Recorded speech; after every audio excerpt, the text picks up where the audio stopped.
आपको यूज करना है, आएगा अंडर क्लाउड मेंटेनेंस के काम में आएगा सर। क्लाउड के मेंटेनेंस के काम में आएगा, राइट। इंस्टॉलर कौन से काम में आएगा?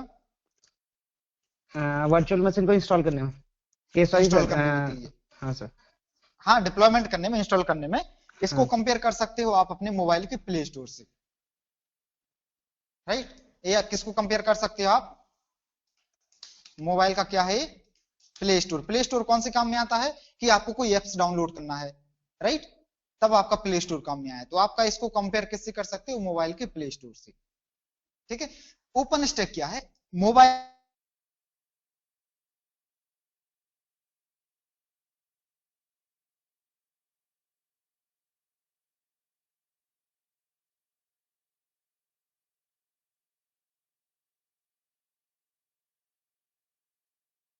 इंस्टॉल किए, फेसबुक का एप्लीकेशन इंस्टॉल किए, तो वो कहाँ स्टोर होके, कहाँ स्टोर रन होता है, कौन सी मेमोरी में? किसी को मोबाइल का आइडिया है? जब आप किसी एप्लीकेशन को रन करते हो तो वो कौन सी मेमोरी में आके मूव होता है? आपका रैम में आ रैम में जाता है, होता है राइट। सर, रैम में आता है रैम में सर। आ जाता है, राइट। अगर Unmuted. तो कहां से टर्मिनेट होता है? Muted. टर्मिनेट होता है। बट उसका कंडीशन क्या है? वो पहले आपको रैम में क्लीन करना होता है, राइट। रैम में आप क्लीन कर दो, फिर आप मैन मेमोरी से टर्मिनेट कर सकते हो। तो मीन्स ये डिफरेंट टाइप का एक्टिविटी कहां स्टोर हो रहा है? आपका मोबाइल की मैन मेमोरी में। तो ओपन स्टैक क्या है? आपका मोबाइल का मैन मेमोरी है।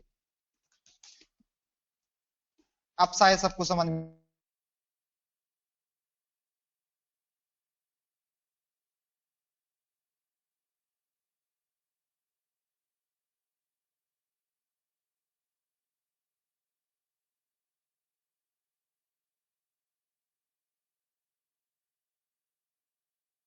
बता दे रहा हूं, आपके एंड्रॉइड हैंडसेट से कंपेयर करके बता रहा हूं, ठीक है।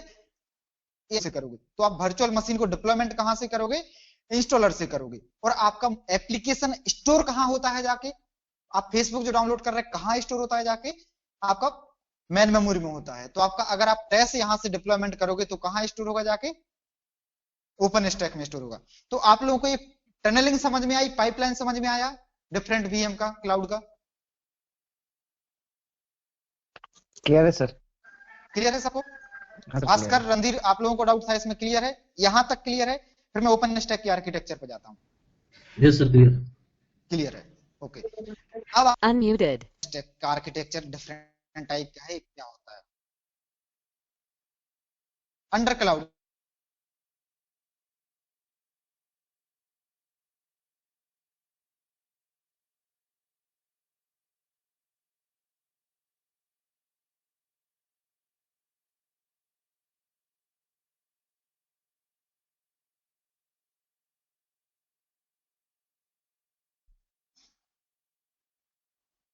अंडर ट्रांसफर नहीं कर पा रहे हैं, डायरेक्ट ट्रांसफर नहीं कर पा रहे हैं, तो आप अंडर क्लाउड के थ्रू ट्रांसफर कर सकते हैं, ओके। तो इसका इसका Muted. क्या है?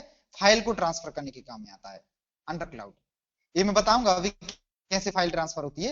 ये यहाँ पे इसका पूरा स्टेप है अंडर क्लाउड। ये अंडर क्लाउड का काम यहाँ आएगा इतने में, इमेज को अपलोड करने में, क्लियर। अब अपना मेन ओपन स्टैक है, ओपन स्टैक को समझ लेते हैं, देन अपना डिप्लॉयमेंट स्टार्ट करेंगे। म्यूट प्लीज, किसी के यहाँ से रिवर्ड वॉइस आ रहा है बहुत ज्यादा। रवि भूषण, हाँ sir. Ravi Bhushan mute please, आपके यहाँ से शायद बैकग्राउंड वॉइस आ रहा है।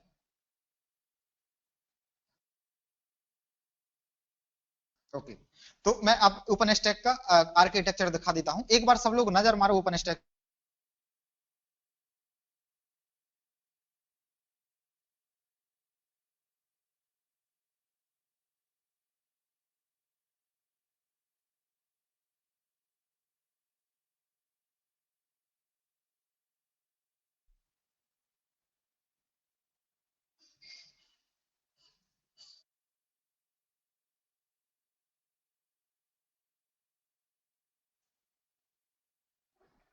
ओके, तो अभी सब लोग ये ओपन स्टैक जो है कंप्लीट यही आर्किटेक्चर रहेगा। इसके आर्किटेक्चर को एक बार देख लो कहाँ कौन सा मशीन है। इसके ओपन स्टैक के अंदर भी डिफरेंट डिफरेंट वीएम है, तो इसके अंदर देख लो कहाँ कौन सा है, उसके बाद में बताता हूँ।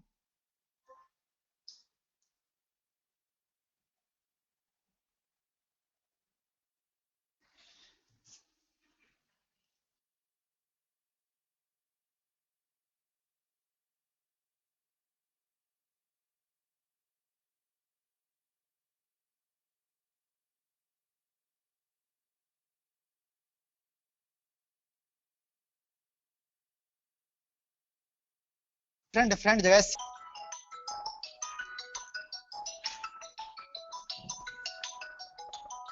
1 मिनट गाइस।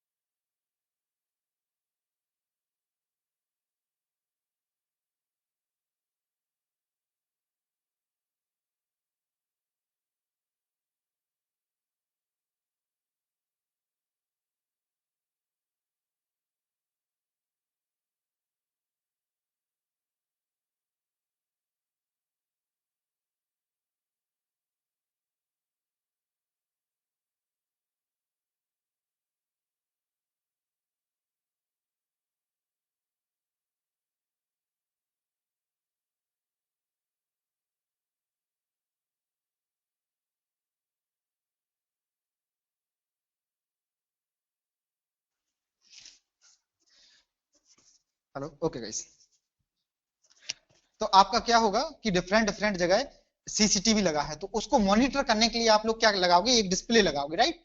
और उस पर सब कुछ कनेक्ट कर दोगे, सारे आपके जो 10 सीसीटीवी लगे हुए हैं 10 के 10 को कनेक्ट करोगे। तो सेम वही वर्किंग आपका क्या है, डैशबोर्ड का है यहाँ पे, जिसको क्या बोलते हो आप, होरिजॉन। क्लियर?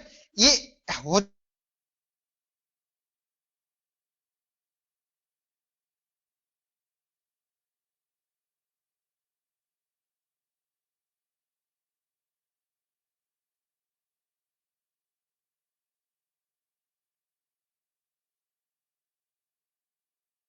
एक्टिविटी करो। Dashboard is just display to all VM.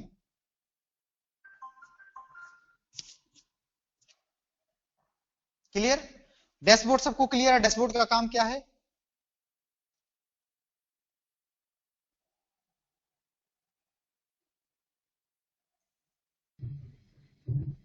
Yes sir, clear. I think dashboard में किसी को कोई प्रॉब्लम नहीं होगी। ओके, अब सेकंड थिंग आती है न्यूट्रॉन। बता देते हैं पहले, क्योंकि आपका जब भी वर्चुअल मशीन को एक्सेस करोगे या फिर डिलीट करोगे या फिर ऑपरेशन परफॉर्म करोगे, तो सबसे पहले हिट आपका न्यूट्रॉन होता है। ठीक है, देखो अगर आपके पास, इसको मैं एक तरीके से बताता हूं, ठीक है।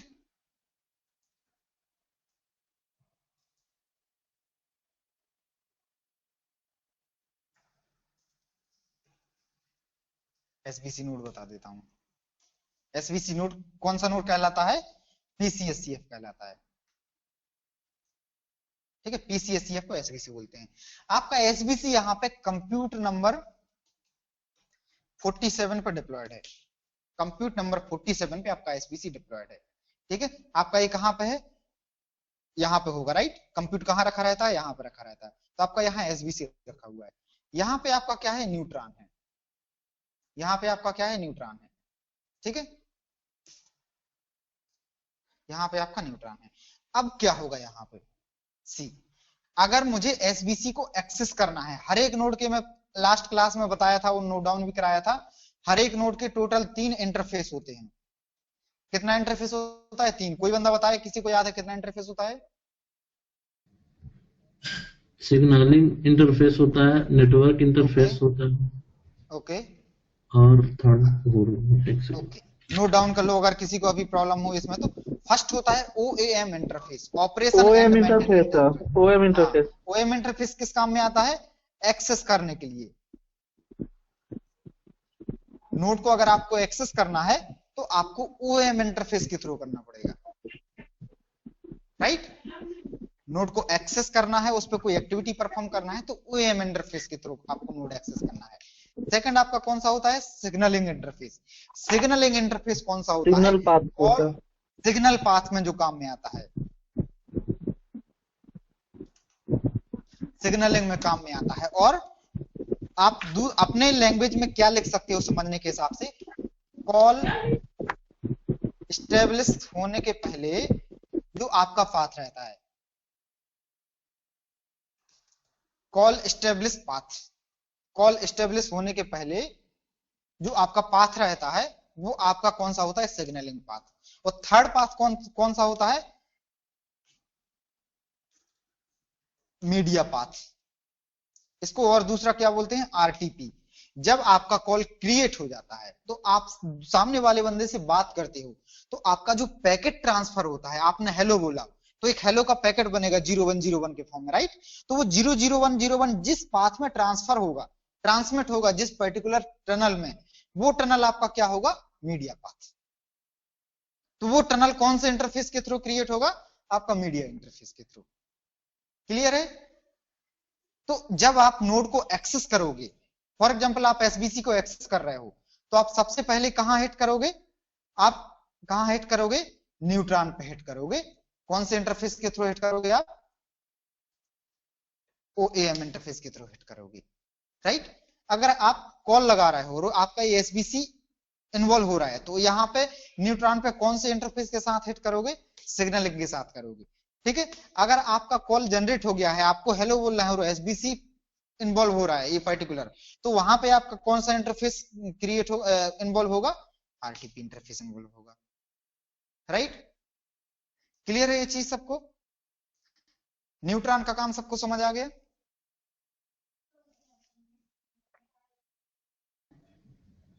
यस सर, समझ गए। क्लियर। अब सेकंड में बताता हूं, सेकंड में बताऊंगा आपको ग्लांस। कंप्यूट अभी मैं एक सेकंड के लिए स्किप कर रहा हूं, ग्लांस और स्विफ्ट के बाद में कंप्यूट पे आऊंगा, ठीक है। अब ग्लांस क्या होता है, फॉर एग्जांपल आपको टेस्ट डिप्लॉय करना है, यहाँ पे तो ये कंप्यूट स्टोरेज है, यहाँ पे आप टेस्ट डिप्लॉय कर सकते हो, एमआरएफ, एसबीसी, सीएससीएफ, डीएनएस, एमजीसीएफ, सारा कुछ डिप्लॉय कर सकते हो, राइट। अब फॉर एग्जांपल आपको यहाँ टेस्ट डिप्लॉय करना है, तो टेस्ट को डिप्लॉयमेंट करने के पहले आपको कुछ सपोर्टिंग फाइल, जो सॉफ्टवेयर पैकेज होंगे, वो आपको क्लाउड में रखना होंगे, राइट। ये चीज क्लियर है सबको, कि जो नोड आपको डिप्लॉयमेंट करना है उसका सॉफ्टवेयर पैकेज और सॉफ्टवेयर रिलीज आपको एक जगह रखना होगा क्लाउड में। क्लियर। तो क्लाउड में जो रखने का वीएम है, जो आपको स्पेस प्रोवाइड किया गया है जहां आप वो सॉफ्टवेयर पैकेज रख सकते हो, वो है आपका ग्लांस। क्लियर है ये चीज। सर सॉफ्टवेयर को रखने का काम करता है या फिर वो इमेज प्रोवाइड करता है sir? That's called image, that is a image. Image क्या है, इमेज क्या है, आपका सॉफ्टवेयर पैकेज है। लाइक आपको टेस्ट डिप्लॉयमेंट करना है, तो उस टेस्ट का एक कंप्लीट पैकेज होगा, राइट। ओके। जिसको बोलते हैं सपोर्टिंग फाइल, जिसमें ऑलरेडी हार्ड कोडेड कोडेक रहता है, जिसको बिल्ड बोलते हैं। अगर कोई आईटी इंडस्ट्री में काम किया होगा तो बिल्ड नाम सुना होगा, किसी भी सॉफ्टवेयर का बिल्ड, तो ये बिल्ड रखा जाता है यहाँ पे। बिल्ड कुछ नहीं होता है, एक कोड, इनके मींस सॉफ्टवेयर का पैकेज होता है, उसमें डिफरेंट डिफरेंट टाइप की कोडिंग होती है, वो कंप्लीट पैकेज होता है। EXE फॉर्मेट में आपने कुछ पैकेज डाउनलोड किया होगा कभी, राइट। उसको आप एक्सट्रैक्ट करके देखोगे तो डिफरेंट डिफरेंट टाइप के पैकेज रहते हैं उसमें। तो वही सॉफ्टवेयर पैकेज और बिल्ड आपका कहां अपलोड होता है, ग्लांस में। वो क्या क्या बोलते हैं अपन उसको यहाँ पे, इमेज। क्लियर है। क्लियर है सर। हाँ, और नोट डाउन कर लो यहाँ पे इमेज का फॉर्मेट क्या होता है, .qcow2। नोट डाउन कर लेना ये चीज, कौन सा फॉर्मेट होता है, .qcow2, ये वाला। सबको दिख रहा है ना, qcow2 लिखा हुआ है। तो अगर इंटरव्यू में कोई पूछे कि इसका फॉर्मेट क्या होता है इमेज का आपके, तो उसको बोलना .qcow2।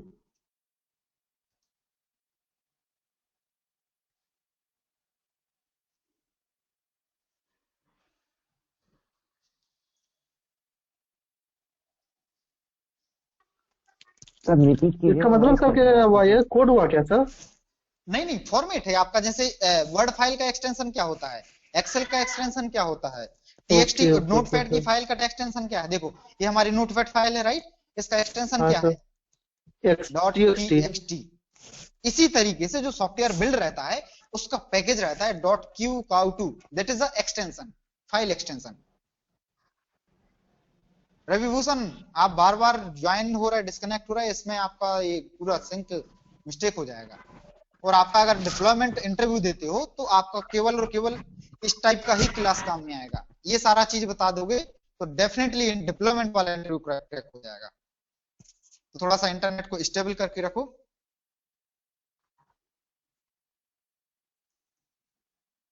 तो आपका इमेज वाला पार्ट सबको क्लियर है, राइट? इमेज कैसे अपलोड करते हैं अभी मैं डिप्लॉयमेंट की प्रोसेस में बताता हूं, इमेज को कैसे डिप्लॉयमेंट क्रिएट करना है यहाँ पे। ओके, अब कंप्यूट सबको पता होगा, compute is a storage. Compute Nova field बताने का किसी को वो नहीं होगा, राइट? नोवा किस काम में आता है? नोवा सबको क्लियर है? नोवा क्या प्रोवाइड करता है? आपका कंप्यूट स्टोरेज प्रोवाइड करता है, जहां पे आप वर्चुअल मशीन रखी जाएगी आपकी, ठीक है? और वर्चुअल मशीन का कुछ आइडेंटिटी होगा। फॉर एग्जांपल आप टेस्ट डिप्लॉय किए तो उसका यूजर बनेगा एंड पासवर्ड बनेगा, राइट? एक्सेस करने के लिए यूजर आईडी एंड पासवर्ड बनेगा। तो वो यूजर आईडी एंड पासवर्ड आपका कौन सा वीएम स्टोर करके रखेगा? आपका कीस्टोन। क्लियर? अब बताता हूं मैं block storage and Swift, Cinder and Swift. जब आप डिप्लॉयमेंट करते हो मशीन का, जब आपका डिप्लॉयमेंट क्रिएट होता है तो उस पर्टिकुलर वीएम का एक ऑब्जेक्ट आईडी क्रिएट होती है, एक आईडी क्रिएट होती है। वो क्या बोलते हैं उसको? ऑब्जेक्ट। वो आपका कहां स्टोर होता है? स्विफ्ट में। वो ऑब्जेक्ट क्यों काम में आता है? फॉर एग्जाम्पल आपका टेस 123 है, टेस एक्स नंबर है। टेस एक्स जब आपका मशीन में डिप्लॉय होगा तो आपके लिए तो वो टेस एक्स है, बट मशीन अपना एक ऑब्जेक्ट आईडी क्रिएट कर लेगी, ऑब्जेक्ट आईडी क्रिएट कर लेगी इंटरनली कॉलिंग के लिए। मींस आप यहां से एक्सेस करोगे टेस एक्स को, बट जैसे ही आपका इंटरफेस क्रॉस होगा, क्लाउड स्टार्ट होगा, तो वहां से वो आईडी ले लेगी कि आईडी क्या स्टोर है, तो उस आईडी पे कॉल होगा, आपका ऑब्जेक्ट आईडी पे कॉल होगा। ऑब्जेक्ट कॉलिंग होती है यहाँ पे। अगर किसी ने C++ या जावा में कभी कॉलेज टाइम पे देखा होगा ऑब्जेक्ट कॉल, क्लास कॉल, तो यहाँ पे ऑब्जेक्ट कॉल होता है। इसलिए हर एक मशीन का, हर एक वीएम का एक ऑब्जेक्ट क्रिएट होता है, और वो ऑब्जेक्ट स्टोर कौन करता है? आपका स्विफ्ट वीएम।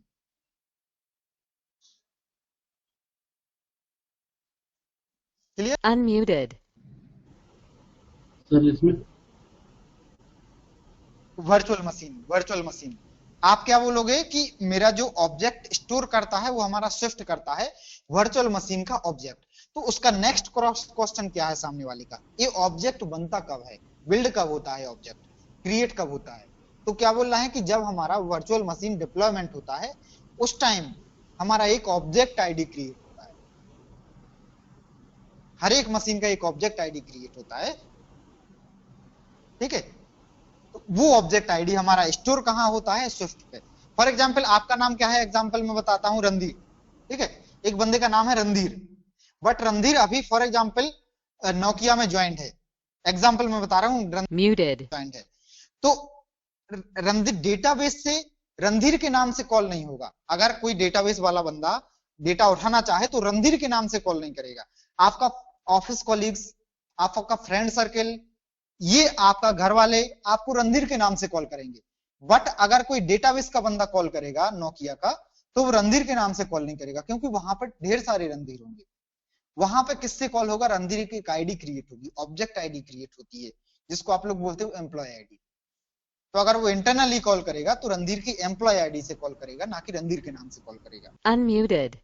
सर यदि इसको हम सिप से रिलेट, Muted. सिप कॉल जो जैसे सिप आईडी और टेल आईडी होता है, यदि हम कॉल करते हैं तो सिप आईडी को हिट करता है। तो उसी टाइप से ये ऑब्जेक्ट टाइप जो आप बोले ना, वो थोड़ा सा समझ नहीं पाया एग्जैक्ट की ऑब्जेक्ट हाँ हाँ एग्जैक्ट, एक टाइप की अपना इंटरनली आइडेंटिटी क्रिएट कर लेता है। इस वाली आइडेंटिटी को आप मैच मत करना, ये आइडेंटिटी इसको तो नोट डाउन कर लो, user ID and password. Authentication के लिए यूज होता है तो हाँ ये तो यूजर आईडी एंड पासवर्ड आपका एक इंटरनली ऑब्जेक्ट क्रिएट हो जाता है, वो यहाँ पे। हाँ आप बोल सकते हो, जैसे आपके मोबाइल है आपका, फॉर एग्जांपल मैं अपना नंबर बताता हूँ 9206141091। ये मेरा जो मोबाइल नंबर है क्या है? ये क्या है? मिस्डन है, राइट? ये क्या है? मिस्डन है। जब मैं कॉल करता हूं, मैं कॉल कर रहा हूं, फॉर एग्जांपल दूसरे बंदे को मैं कॉल कर रहा हूं, मैं मोहन को कॉल कर रहा हूं, तो जैसे ही मेरा कोर नेटवर्क में एंटर करेगा या फिर रैन में एंटर करेगा, तो जो आरआरसी प्रोटोकॉल के टाइम एक प्रोटोकॉल स्टैक क्रिएट होगा, तो मेरा जो मोबाइल नंबर है ये हमारा मोबाइल नंबर IMSI में कन्वर्ट हो जाएगा और IMSI कॉल होगा, IMSI के बेस पे हमारा कॉल हो जाएगा। तो मोबाइल नेटवर्क जो नेटवर्क आर्किटेक्चर है वो हमारे मोबाइल की एक आइडेंटिटी क्या स्टोर करके रखे, IMSI, IMSI IMSI, और उस IMSI के बेस पे कॉल होगा। उस IMSI का SIP और टेल URI कन्वर्ट होगा, SIP URI कन्वर्ट होगा और SIP पे कॉलिंग होगा, राइट। तो यहाँ इसी ऑब्जेक्ट तरीके से नोड्स का स्टोर करता है कि हर नोड का, जैसे सपोज पीसी SBC है या MGFC है, तो उसका ऑब्जेक्ट यहाँ पे सारे नोड का ऑब्जेक्ट क्रिएट होगा। फॉर एग्जांपल इस क्लाउड में टोटल 10 नोड हैं, 4 टास है, 2 SBC है, 2 MRF है, 2 CFX है, तो 10 नोड हैं, तो 10 नोड का ऑब्जेक्ट आईडी यहाँ आके स्टोर होगा आपका सिस्टम में। तो सर ऑब्जेक्ट आईडी क्रिएट कब होता है?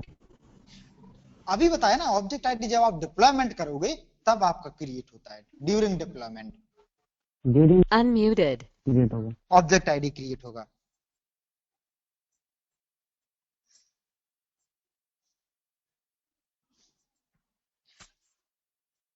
हाँ, वो इंटरनली आपका ऑब्जेक्ट आईडी के हिसाब से Muted. Internally, right.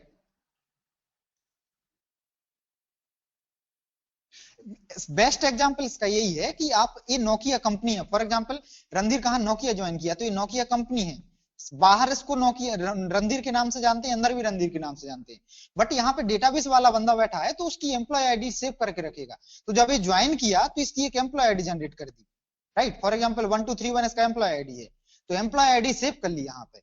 अब जब इंटरनली कॉल करना होगा तो एम्प्लॉय आईडी से कॉल होगा, रणधीर के नाम से कॉल नहीं होगा, राइट। ये सर क्लियर हो गया। क्लियर, क्योंकि आज एक रणधीर ज्वाइन किया, 10 दिन बाद एक और रणधीर ज्वाइन करेगा। फॉर एग्जाम्पल रणधीर शर्मा है, 10 दिन बाद जो रणधीर आ रहा है वो भी शर्मा है, तो फिर कैसे कॉल होगा?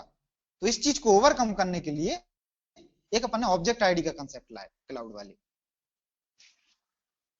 ठीक है। ये सारा काम जो होता है क्लाउड इंजीनियर को होता है, बट ओपन स्टैक का मैं इसलिए बता देता हूं क्योंकि डिप्लॉयमेंट के टाइम आपको ओपन स्टैक का नॉलेज होना जरूरी है, वो प्लस पॉइंट रहता है। सर ऑब्जेक्ट आईडी क्रिएट इसका कैसे नॉलेज होता नहीं है, है? ऑब्जेक्ट आईडी क्रिएट होता है वो क्लाउड वाला बंदा बताएगा, क्लाउड इंजीनियर का काम है। ऑब्जेक्ट आईडी क्रिएट कैसे होता है? जब आप क्लाउड का डिप्लॉयमेंट का लॉग देखोगे, जब आपका क्लाउड का वर्चुअल मशीन का डिप्लॉयमेंट का लॉग देखोगे, उस टाइम आपको एक ऑब्जेक्ट कॉल होता है, ऑब्जेक्ट जो कोडिंग रहेगी उसमें ऑब्जेक्ट कॉल होता है। वहां पे जैसे ही नया VM आता है तो नई उसकी IP एड्रेस के साथ एक नया ऑब्जेक्ट क्रिएट होता है इन फ्यूचर कॉलिंग के लिए। एक क्लाउड इंजीनियर बताएगा आपको, अगर आपको देखना है तो मैं बता सकता हूं, बट वो 1 क्लास 2 क्लास का काम नहीं, उसके लिए पूरा का पूरा डिप्लॉयमेंट बताना पड़ेगा क्लाउड लेवल का। एक क्लाउड इंजीनियर का काम होता है कि ऑब्जेक्ट कैसे क्रिएट होता है। अगर आप डिप्लॉयमेंट कर रहे हैं और अगर आपका ऑब्जेक्ट क्रिएट नहीं हो रहा है तो आप सिंपल देखो, दो एरर आएगा जो उसमें होगा ऑब्जेक्ट MSML नॉट कॉल्ड, ऐसा करके एरर आएगा, या फिर नॉट क्रिएटेड, या फिर object MSML media server markup language, object MSML calling field. तो आप स्नैप उठाओगे और क्लाउड इंजीनियर को मेल कर दोगे, जो आपकी नेटवर्क का क्लाउड इंजीनियर होगा या फिर IP टीम होगा, कि यहाँ पे ऑब्जेक्ट क्रिएट नहीं हो रहा मेरा, इस पे सपोर्ट करो।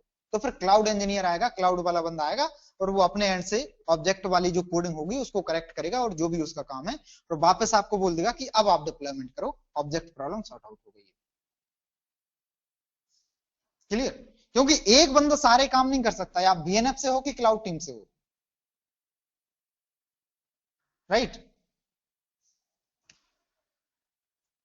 तो आपको केवल इतना यहां देखना है कि यहाँ पे ऑब्जेक्ट क्रिएट होता है और यहाँ पे स्टोर हो जाता है ऑब्जेक्ट। क्लियर है?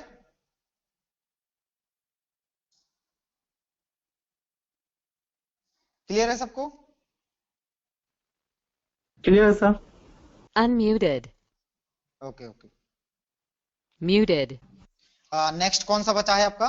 कीस्टोन हो गया, हाँ सिंडर बचा सिंडर है। बचा है। सिंडर का काम क्या होता है? ब्लॉक स्टोरेज प्रोवाइड करता है। कंप्यूट का एक, फॉर एग्जांपल एक हमारा कंप्यूट है और एक कंप्यूट को एसबीसी के लिए चाहिए 56 vCPU, ठीक है।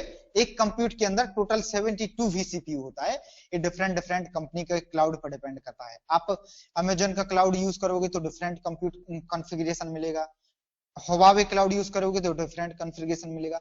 तो एक कंप्यूट को कितने ब्लॉक में डिवाइड करना है और उसको कैसे स्टोर कराना है, ये सारा हैंडलिंग किसका होता है? आपका सेंडर का होता है। क्लियर? क्लियर है ये सब चीजें? Unmuted.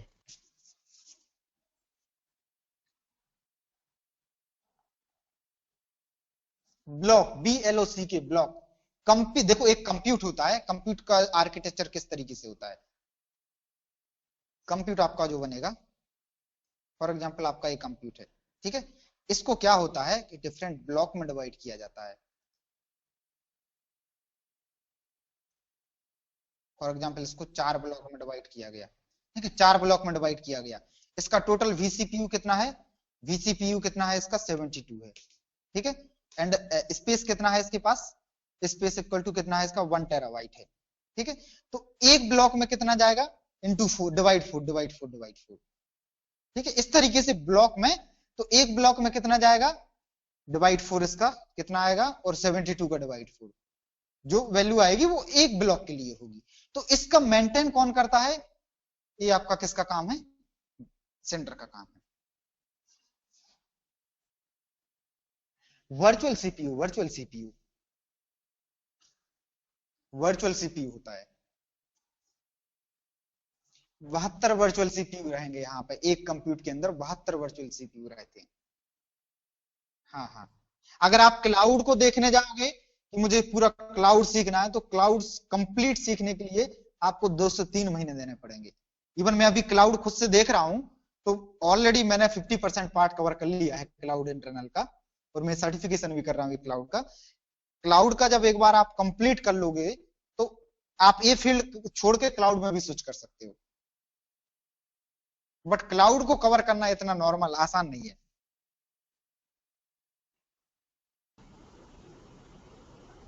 हाँ हाँ, ब्लॉक स्टोर, हाँ हाँ हाँ, क्लाउड एक डिप्लॉयमेंट का vCPU को, हाँ हाँ, कोई कुछ बोल रहा था क्लाउड डिप्लॉयमेंट। नहीं नहीं सर, मैं रजनीश हूँ। मैं ऐसे पूछ, Muted. क्लाउड डिप्लॉयमेंट का तो पैकेज और ज्यादा हाई होता होगा ना? Cloud is a different thing, different field.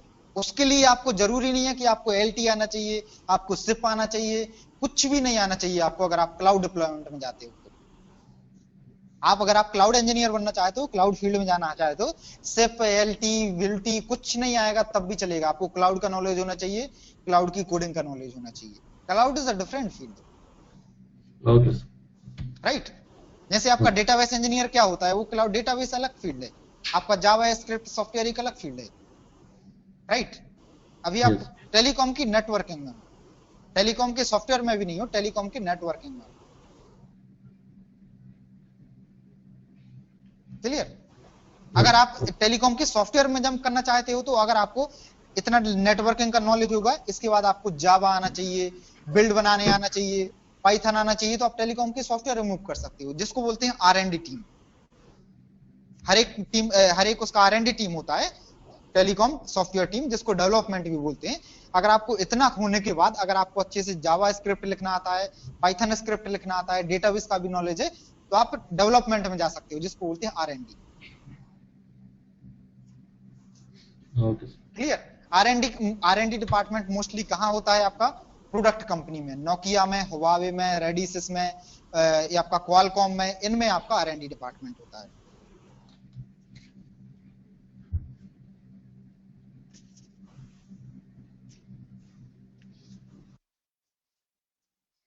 Architecture clear है? अब कौन से नोड का क्या काम होता है? अगर आप इतना बता देते हो तो इतना बहुत ज्यादा सफिशियंट है, सफिशियंट नहीं, एक्स्ट्रा लेवल सफिशियंट है, अगर इतना बता देते हो ओपन स्टैक में। क्योंकि आप क्लाउड इंजीनियर नहीं हो, आप VNF टीम से हो, बस आप क्लाउड पे काम करते हो, तो आपको इतना नॉलेज होना चाहिए। तो इसका Right, किस सर टाइप इसका डीप पूछेगा ही, जैसे आपने लिखवाया भी था क्लाउड का कुछ कुछ, जैसे कि स्टोन ग्लांस, ये सारा चीज के अतिरिक्त आपने जो आपने डिप्लॉयमेंट का नोटपैड दिखाया था उसमें से भी कुछ लिखवाए थे, तो वो सबसे भी हाँ पूछ हाँ सकता है क्वेश्चन क्या? बिल्कुल पूछेगा, बिल्कुल पूछेगा। इसलिए तो मैं इतना एलेबोरेट करता हूँ एक एक पॉइंट को, यही सब चीजें पूछेगा डिप्लॉयमेंट में। नहीं सर, आपने जैसे बताया कि आर्किटेक्चर के बाद ये हो गया, ये मतलब बहुत ज्यादा हो जाता है, हाँ तो हाँ उस लेवल पे मैंने पूछा सर। हाँ हाँ नहीं इतना बता दोगे, क्योंकि आप क्या रिप्रेजेंट करोगे अपने आप को कि मैं वोल्टी में काम करता हूँ, वोल्टी वीएनएफ टीम से हूँ। वोल्टी वीएनएफ टीम से मींस मैं टास में काम करता हूँ, एसबीसी में काम करता हूँ और सीएफएक्स में काम करता हूँ। और मेरा जो प्लेटफॉर्म है वो हार्डवेयर नहीं है, वो क्लाउड है, राइट। मींस मेरा प्लेटफॉर्म क्या राइट है, सर। क्लाउड है। तो आपको इतना नॉलेज होना चाहिए। फॉर एग्जाम्पल अगर आप बस से ट्रेवल करते हो तो आपको बस का नॉलेज होना चाहिए कि बस का गेट क्या होता है, बस में सामान कहाँ रखते हैं, बस में सीट कहाँ लगी होती है, बस का इंजन कहाँ होता है। आपको इतना नॉलेज होना चाहिए अगर आप बस से ट्रेवल करते हो, राइट। अगर आप ट्रेन से ट्रेवल करते हो तो ट्रेन का नॉलेज होना चाहिए, राइट। अब ये जरूरी नहीं है कि आप बस से ट्रेवल करते हो तो बस चलाना भी आना चाहिए, या फिर बस के मैकेनिक बस को सुधारना भी आना चाहिए, बस को रिपेयर करना भी आना चाहिए। वो एक डिफरेंट टीम है, ड्राइवर टीम एक डिफरेंट है, मैकेनिक टीम एक डिफरेंट है। आप तो उसमें केवल क्या हो, पैसेंजर हो। बट आपको इतना नॉलेज होना चाहिए कि कौन सा पार्ट कहाँ रहता है। आपको आपके यूज का जो पार्ट है, आपको बैठना कहाँ है, आपको सामान कहाँ रखना है, आपको उसमें उतरना कहाँ से है, चढ़ना कहाँ से है, ये सारी चीजें। अगर आपको बस चल रही है, कोई रिक्वायरमेंट है, आपको बस रुकवानी है, तो आपको जो स्टाफ रहता है वो कहाँ बैठता है, ये सारी चीजें आना चाहिए, राइट। सेम यहाँ है। इमेज जो ग्लैंस का वहां पे वीएनएफ वगैरह सारा स्टोर होगा ना, मींस उसका यहाँ यूज। पे कंप्यूट में होता है, वीएनएफ स्टोर कंप्यूट में होता है। Yes sorry computer. हाँ हाँ Unmuted.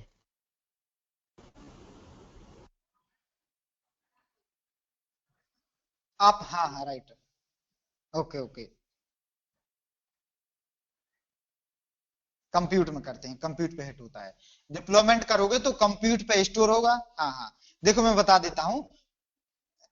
हाँ सिंपल एक प्रोसेस है। आप डिप्लॉयमेंट करोगे तो कंप्यूट में वीएनएफ स्टोर होगा। उस कंप्यूट पर्टिकुलर कंप्यूट का ब्लॉक स्टोरेज क्या करेगा, मेंटेनेंस करेगा कि उसको कितना वीसीपीयू देना है, कितना रैम देना है। उसका आइडेंटिटी कहाँ स्टोर होगा, यहाँ पे होगा। उसका इमेज का डेटा कहाँ से लेगा, ग्लांस से लेगा। ऑब्जेक्ट कहाँ स्टोर होगा, स्विफ्ट में होगा। और अगर नोड डिप्लॉयमेंट हो जाता है तो एक्सेस कहाँ से होगा, नेटवर्क से होगा। और इस सारी चीजों का डिस्प्ले क्या है, आपका डैशबोर्ड है।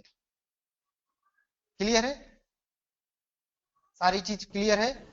अब कोई एक बंदा बताए, अनिल, अनिल अनम्यूट हो। और इसका Muted. क्या है,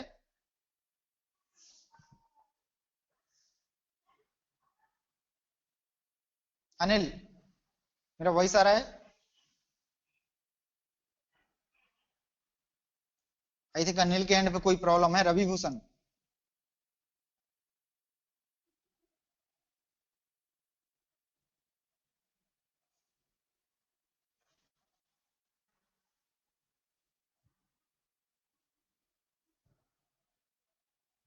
रवि भूषण के एंड पे कोई वॉइस का प्रॉब्लम है।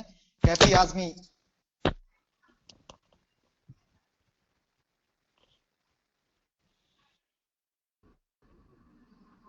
Yes sir. बताओ इसमें क्या क्या होता है। इसमें सर पूरा हाँ इसमें ओपन स्टैक में। डिस्प्ले दिख रहा सर, वेट सर।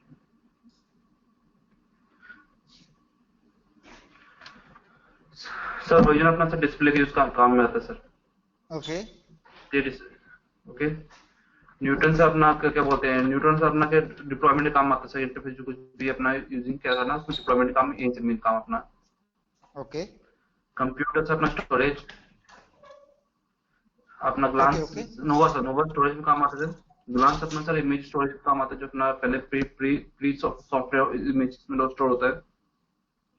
अब स्विफ्ट सर अपना ऑब्जेक्ट क्रिएट होता है वहां पे sir, when deployment, during deployment sir image create होता है। ओके सर, की स्टोन अपना सर वो यूजर एंड पासवर्ड के लिए। okay for example I have deployed one test, okay, and Yes, sir. after Yes, sir. deployment I am going to create one more user. Yes, I am sir. going to create one more user, okay. So that data where will store, One more user, sir. One more user. Compute, sir. Nova. No no no, question को पकड़ो। मैं क्या बोल रहा हूं कि मैंने test को डिप्लॉयमेंट कर दिया, टेस्ट को एक्सेस भी कर लिया। अब मैं सोच रहा हूं Yes, कि sir. एक और यूजर क्रिएट कर लूं एक्सेस करने के लिए, एक और यूजर आईडी और एक और So पासवर्ड क्रिएट object कर लूं। storage, sir. Shift. ऑब्जेक्ट। नहीं नहीं नहीं, Unmuted. सिर्फ दोनों में क्लियर नहीं है। कीस्टोन में होगा। यूजर आईडी का काम क्या है? ऑथेंटिकेशन का है, Yes, sir. राइट। ऑब्जेक्ट एक Keystone, मशीन yeah. के लिए एक ही होगा, और जो यूजर आईडी यूजर होते हैं वो डिफरेंट डिफरेंट होते हैं। जैसे तुम्हारे लैपटॉप के कितने यूजर बना सकते हैं आप? मल्टीपल यूजर बना सकते हैं ना Yes, sir. लॉगिन करने के लिए। इसी तरीके से एक टास्क का डिफरेंट डिफरेंट यूजर बना सकते हो। तो आप डिप्लॉयमेंट करने के बाद भी यूजर बनेगा, तो वो भी कहाँ स्टोर होगा? जाके कीस्टोन में होगा। Keystone, okay, sir. Okay Okay, sir. Okay, हाँ बताइए।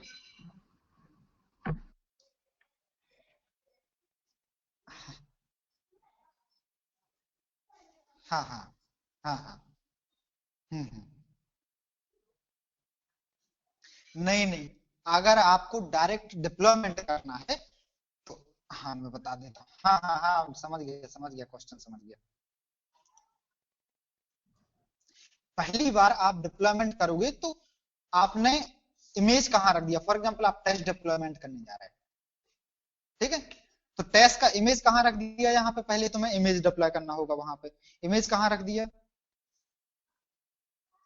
और नेटवर्क कहाँ क्रिएट कर दिए? नेटवर्क क्रिएट करने होंगे, तो वो नेटवर्क कहाँ क्रिएट कर दिए? देखो नहीं नहीं, फॉर एग्जांपल आपको टेस्ट डिप्लॉय करने हैं, 4 टेस्ट डिप्लॉयमेंट करने हैं, ठीक है? Muted. Project, right. Test is a one VNF. तो आपको पहले इमेज डिप्लॉयमेंट, वो मैं अभी प्रोसेस बता रहा हूं क्या करना होगा। तो आपको टेस्ट डिप्लॉयमेंट करने के पहले ग्लांस में इमेज रखना होगा, नेटवर्क क्रिएट करना होगा, प्रोजेक्ट क्रिएट करना होगा, सारी चीज करनी होगी एक बार में क्लाउड एक्टिविटी में, ठीक है? क्लाउड को रेडी करना होगा, एनवायरमेंट रेडी करना होगा। उसके बाद आप एक डिप्लॉय कर दो, टेस्ट 2 डिप्लॉय कर दो, 3 डिप्लॉयमेंट कर दो, एनवायरमेंट एक ही बार रेडी करना पड़ेगा, इमेज एक ही बार डालनी है। कंसेप्ट समझ रहे? इमेज एक ही बार रखनी है वहां पे, उसके बाद 1 2 3 4 जितना भी डिप्लॉयमेंट कर दो टेस्ट का। Unmuted. हाँ। हम्म। हाँ हाँ, कंप्यूट एक्सेस करोगे, राइट? नहीं नहीं, कंप्यूट न्यूट्रॉन के थ्रू एक्सेस नहीं होता। कंप्यूट का डायरेक्ट कनेक्टिविटी होता है internally, one VM to another VM. Compute को एक्सेस करने के लिए न्यूट्रॉन पे नहीं जाता ना, वीएनएफ को एक्सेस करने के लिए न्यूट्रॉन पे जाना है। ये आप जब कंप्यूट एक्सेस करोगे तो वो क्लाउड लेवल का पार्ट है, वो क्लाउड का रीचेबिलिटी पार्ट है। वो कंप्यूट, आपका कंप्यूट डैशबोर्ड से कनेक्ट है कि नहीं, आपको केवल डैशबोर्ड ओपन करना है, ठीक है? अब डैशबोर्ड और कंप्यूट की कनेक्टिविटी है कि नहीं, ये क्लाउड इंजीनियर इंश्योर करेगा।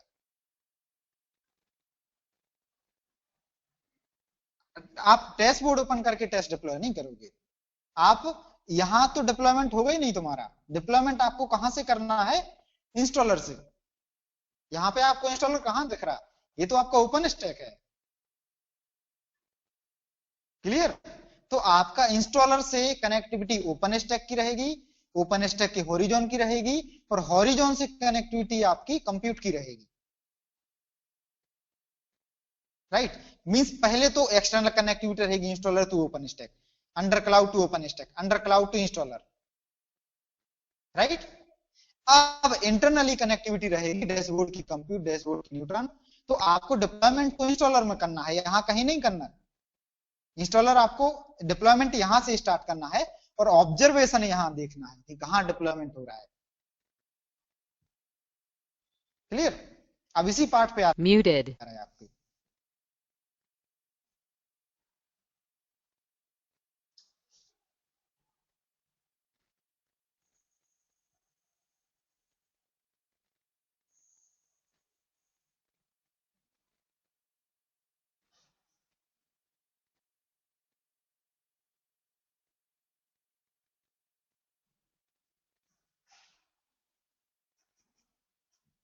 1 मिनट गाइस।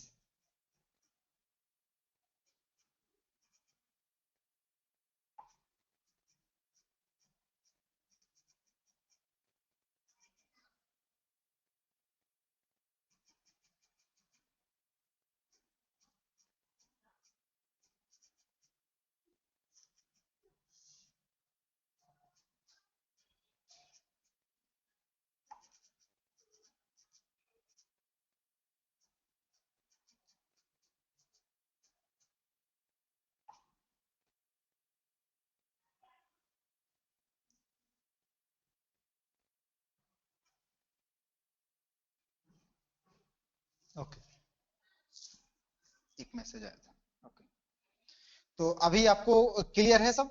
अब डिप्लॉयमेंट स्टार्ट करें। आर्किटेक्चर क्लियर हो गया, कहां से कैसा डिप्लॉयमेंट होना है? हाँ सर, हो गया। हाँ सर। ओके, अब मैं एक बार रिव्यू कर देता हूं ऊपर से। आपको डिप्लॉयमेंट के लिए क्या क्या चाहिए? HLD चाहिए, कौन देगा? नोट करा दिया था, राइट। LLD चाहिए, IP सीट चाहिए, क्लाउड क्रेडेंशियल चाहिए, रिक्वायर्ड सॉफ्टवेयर पैकेज चाहिए जिसको इमेज बोलते हैं, ठीक है। डिप्लॉयमेंट का मॉक चाहिए। यहां तक हो गया था, राइट। हाँ सर। यहां तक हो गया था, फर्स्ट पॉइंट कंप्लीट हो गया था। आई गेस नो डाउट है इसमें, राइट। सबको क्लियर है ये चीज? हाँ सर, ये सब क्लियर था सर। ओके, नेक्स्ट देखते हैं second point, create environment for deployment. आपको एनवायरनमेंट क्रिएट करना पड़ेगा क्लाउड का। एनवायरनमेंट इन द सेंस, आपको डिप्लॉयमेंट करने के पहले इमेज अपलोड करनी होगी, प्रोजेक्ट क्रिएट करना होगा, फ्लेवर क्रिएट करना होगा, नेटवर्क क्रिएट करना होगा। 4 चीज क्रिएट करनी पड़ेंगी, ठीक है। तो फॉर एग्जांपल आप टेस्ट डिप्लॉय कर रहे हो, ठीक है, तो आपको टेस्ट के नाम का एक प्रोजेक्ट क्रिएट करना पड़ेगा क्लाउड में जाके, ठीक है। तो आप टेस्ट डिप्लॉयमेंट कर रहे हैं तो आपको क्या करना है? प्रोजेक्ट क्रिएट करना है। तो क्या करना है इसके लिए? सबसे पहले ओपन स्टैक में जाना है, ठीक है। कहां जाना है आपको? ओपन स्टैक में जाना है, लॉग इन ओपन स्टैक, ठीक है। उसमें आपको ओपन स्टैक में लॉग इन करने के बाद आपको वहां पे प्रोजेक्ट का पार्ट मिलेगा। एडमिन के अंदर, एडमिन यूजर के अंदर प्रोजेक्ट का मेन्यू दिखेगा वहां पे, ठीक है। प्रोजेक्ट का मेन्यू दिखेगा वहां पे, न्यू प्रोजेक्ट पे क्लिक करना है। न्यू प्रोजेक्ट मींस आप प्रोजेक्ट क्रिएट करने जा रहे हैं, ठीक है। न्यू प्रोजेक्ट पे क्लिक करोगे वहां पे, फिर वहां पे प्रोजेक्ट का अपना नेम दोगे। कौन सा नेम है? फॉर एग्जांपल आपने दे दिया बेंगलोर टेस्ट, ठीक है। या फिर कोई प्रोजेक्ट का नाम था आपका 31 मिलियन एक्सपांशन था, 31 MN टेस्ट, ये आपने प्रोजेक्ट का नाम दे दिया, ठीक है। इस तरीके से आपने प्रोजेक्ट क्रिएट किया। क्लियर है? सर हम लोग ये 10 मिलियन का एक्सपांस का कर रहे हैं, तो 31 मिलियन और 10 मिलियन में दोनों में अलग अलग हो सकता है फिर? अरे 10 just, it is a just name, it is a just name, 10 कर लो इसको, ओके सर। प्रोजेक्ट का नेम है। जैसे अभी आप कौन से प्रोजेक्ट पर काम कर रहे हैं? आपके प्रोजेक्ट का नेम क्या है? सर डिप्लॉयमेंट का, डिप्लॉयमेंट नो प्रोसेस। नो, आप करंट, मैं इसकी नहीं बोल रहा हूँ।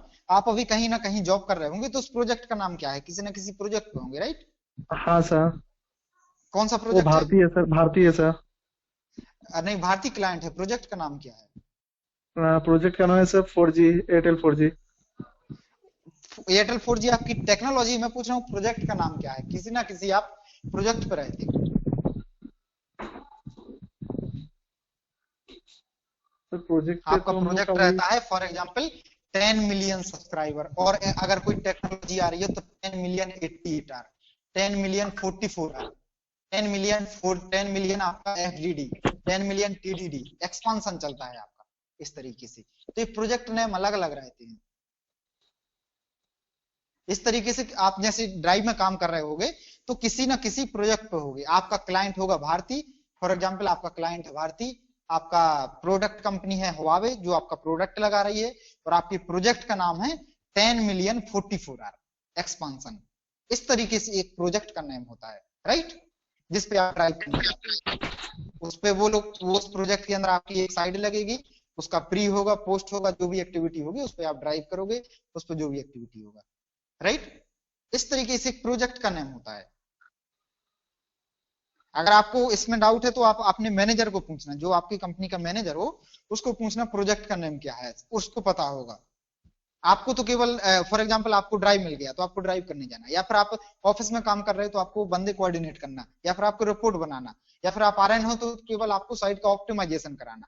आपको एक यूनिट एंटिटी टास्क प्रोवाइड किया जाता है, राइट? आपको एक यूनिक एंटिटी टास्क प्रोवाइड किया गया है, उस प्रोजेक्ट का एक यूनिट पार्ट प्रोवाइड किया, एक छोटा सा पार्ट प्रोवाइड किया गया है। इस तरीके से सबको एक प्रोजेक्ट में रहता है, तो उस प्रोजेक्ट के नेम के हिसाब से अपन, जैसे टेस्ट को डिप्लॉयमेंट करना है तो अपन इस हिसाब से नाम रख देते कि आगे इन फ्यूचर समझ में आए कि टेस्ट कब डिप्लॉयमेंट किया गया था, कौन से प्रोजेक्ट के अंदर आता है टेस्ट, राइट? क्लियर है? क्लियर है सर। ओके, देन आपको क्या करना है, फ्लेवर क्रिएट करना है। फ्लेवर क्रिएट कैसे होगा? सेम वही प्रोसेस है, आपको लॉगिन कहां करना है, ओपन स्टैक में करना है, ठीक है। फिर कहां जाना है, फ्लेवर के ऑप्शन में जाना है, देन कहां क्लिक करना है, न्यू फ्लेवर, ठीक है।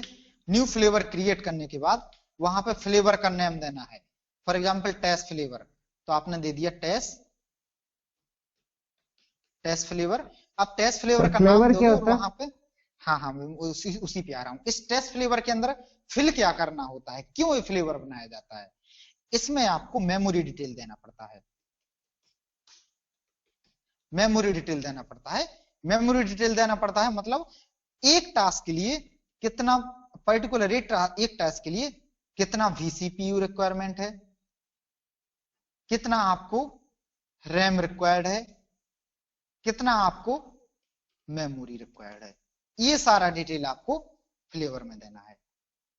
तो फ्लेवर का काम समझ में आ गया कि एक यूनिट के लिए, फॉर एग्जांपल आप टेस्ट का फ्लेवर क्रिएट करने जा रहे हो, तो टेस्ट के एक टेस्ट के लिए कितना VCPU चाहिए, कितना रैम चाहिए, कितना मेमोरी चाहिए, ये डिटेल अपन कहां प्रोवाइड करेंगे, फ्लेवर में प्रोवाइड करेंगे।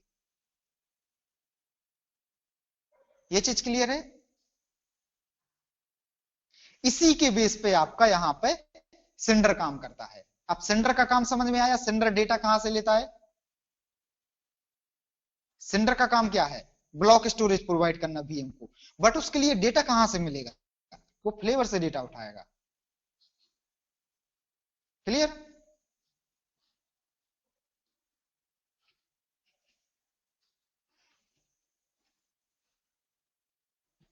इसमें अभी किसी को डाउट है?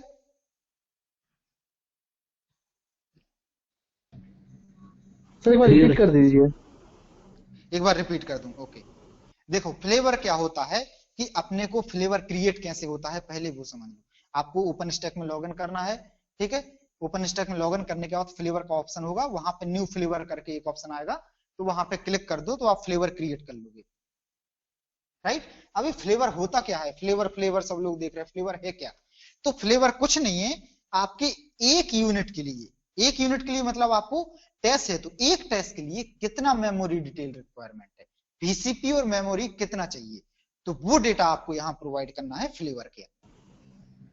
ये डिसाइड पूरे टीम करता है ना सर, या सिर्फ एक पर्सन करता है इसको? टेस्ट का बंदा करेगा ना ये चीज, टेस्ट इंजीनियर क्रिएट करेगा, ये पूरी टीम क्यों करेगी बैठ के। क्लियर है? आपका डेटा एक टेस्ट कितना VCPU लेता है, कितना रैम लेता है, कितना मेमोरी रिक्वायर्ड है, ये डेटा अपन फ्लेवर में प्रोवाइड करेंगे। और इसका रिक्वायरमेंट कब आएगा, जब आपका सिंडर अपना काम करेगा। सिंडर का काम क्या है, कोई एक बंदा बताए सिंडर का काम क्या है? ये ब्लॉक प्रोवाइड करता है, जैसे कोई भी एक Unmuted. सर स्टोरेज है, सर स्टोरेज है। हाँ, स्टोरेज को मैनेज करता है कि मींस पर्टिकुलर Muted. को कितना VCPU चाहिए, कितना VCPU अलॉट करना है, कितना रैम अलॉट करना, कितना मेमोरी अलॉट करना, तो ये सिंडर का काम है। बट इसको डेटा कहां से मिलेगा, डेटा आपने कहां से मिलेगा, यहां से मिलेगा, फ्लेवर से आपको डेटा मिलेगा। क्लियर? कहां से मिलेगा डेटा, फ्लेवर से मिलेगा। क्या वॉइस ब्रेक हो रही है। सिंडर डाटा को कंट्रीब्यूट करेगा, किसको कितना देना है, देना है, ये सर। रणधीर वॉइस ब्रेक हो रहा है, आई थिंक मेरे लिए हो रहा है कि सबके लिए। सबके लिए हो रहा है सर। तो वो फ्लेवर प्रोवाइड करता है। रणधीर आप टाइप कर दो, बेटर रहेगा आप टाइप करो।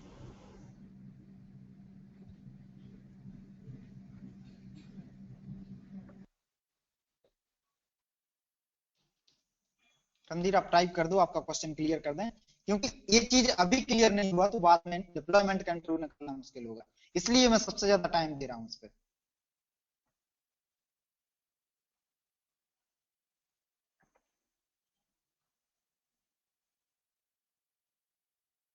राइट रणधीर, तुम्हारा क्वेश्चन में ही आंसर है। रणधीर आपके क्वेश्चन में ही आंसर है। सेंडर का काम क्या है कि हर एक टेस्ट, हर एक VM को वो कितना मेमोरी लेता है वो अलॉट कराना, कितना VCPU लेता है वो सारा मैनेज करना, और सेंडर को डेटा कहां से मिलेगा? फ्लेवर से मिलेगा। रणधीर आपके क्वेश्चन में ही आंसर है, सेंडर को डेटा फ्लेवर से ही मिलता है। क्लियर? राइट राइट, फिर सेंडर सबको अलॉट करेगा। राइट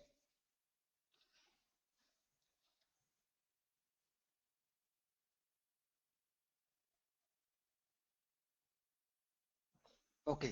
नेक्स्ट क्या है आपका? नेक्स्ट पॉइंट क्या है? एक कुछ नहीं है, बस प्रोसेस है।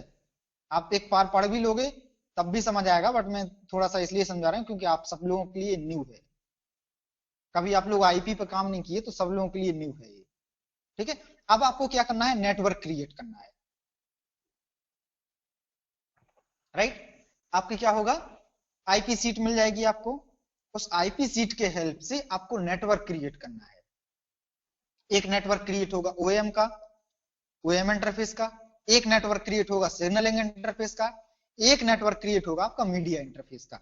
अब यहाँ पे कोई एक बंदा बताए जिसको समझ आया हो कि ये मैं जो नेटवर्क क्रिएट करूंगा इसका यूज कब होगा। Unmuted.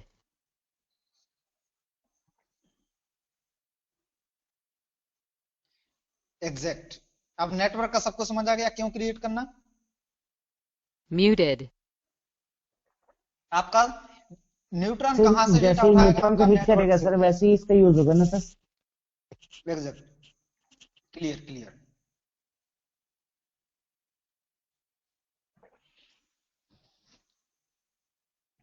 आप सबको आर्किटेक्चर समझ आ रहा है, कौन सी नोड का क्या काम है और कब काम हो रहा है? आप सबको क्लियर हो रहा है? राइट,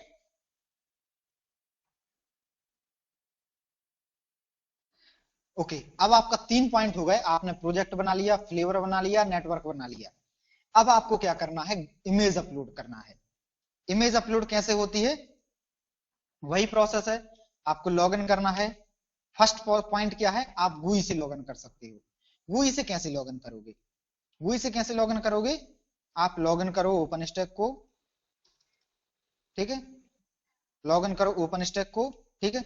वहां पे इमेज का ऑप्शन होगा, इमेज का ऑप्शन मिलेगा, वहां पे अपलोड इमेज करके एक ऑप्शन आएगा, अपलोड इमेज। तो बस अपलोड इमेज पे क्लिक करोगे और फिर ब्राउज का ऑप्शन आएगा, ब्राउज इमेज को ब्राउज कर लो जहां पे आपने रखी है और अपलोड कर दो। सिंपल है। GUI पॉइंट बहुत ज्यादा सिंपल है। लाइक किसी भी डेटा को अपलोड करना, अगर आपको जीमेल पे कोई फाइल अटैच करनी है तो किस तरीके से करते हो?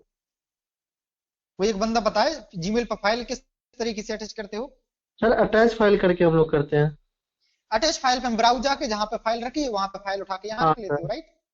इसी तरीके से इमेज अपलोड होती है। आपको ओपन स्टैक में लॉगिन करना है, इमेज पे जाना है, अपलोड इमेज पे क्लिक करोगे और ब्राउज करके डाल दोगे, और यहाँ से आपका इमेज अपलोड हो जाएगा GUI सर के। जैसे और वो ड्रैग करने का ऑप्शन था उस तरह से इस पे भी ड्रैग कर सकते हैं क्या? इस पे भी ड्रैग कर सकते हैं, ऑप्शन है, ड्रैग कर सकते हैं। ओके और सर। ये इमेज स्टोर कहाँ होगा जाके? सर ग्लांस में। कहाँ स्टोर? ग्लासरूम में स्टोर होगा, राइट। बट नॉर्मली आपका 70% केसेस में GUI अपलोडिंग फेल हो जाता है। 70%, I am not saying 100% fail है, बट 70% फेल होता है। क्यों फेल होता है?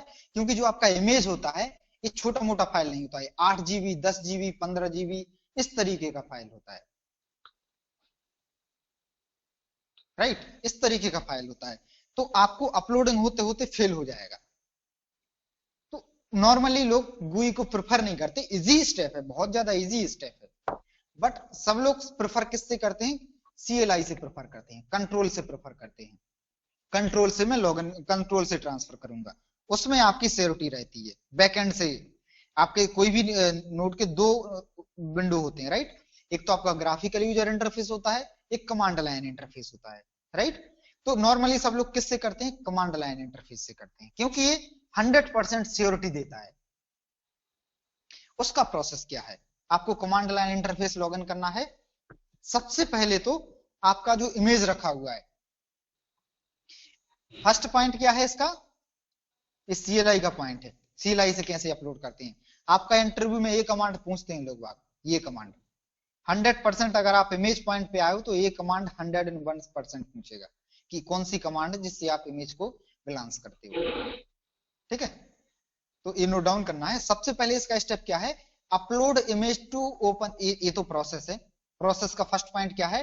इमेज को कहां ट्रांसफर करना है? अंडर क्लाउड में, कोई भी एक डायरेक्टरी, ये जो फिक्स नहीं है, आप फॉर्म स्टैक में भी डाल सकते हो, फॉर्म के अंदर अकेले डाल सकते हो, जहां आपको डालना है, जहां मन मर्जी हो। आपको इमेज को अंडर क्लाउड के अंदर ट्रांसफर करना है, ठीक है। इमेज को अंडर क्लाउड में ट्रांसफर करना है फाइल को, और ट्रांसफर करने के लिए कौन सा टूल यूज करोगे? WinSCP।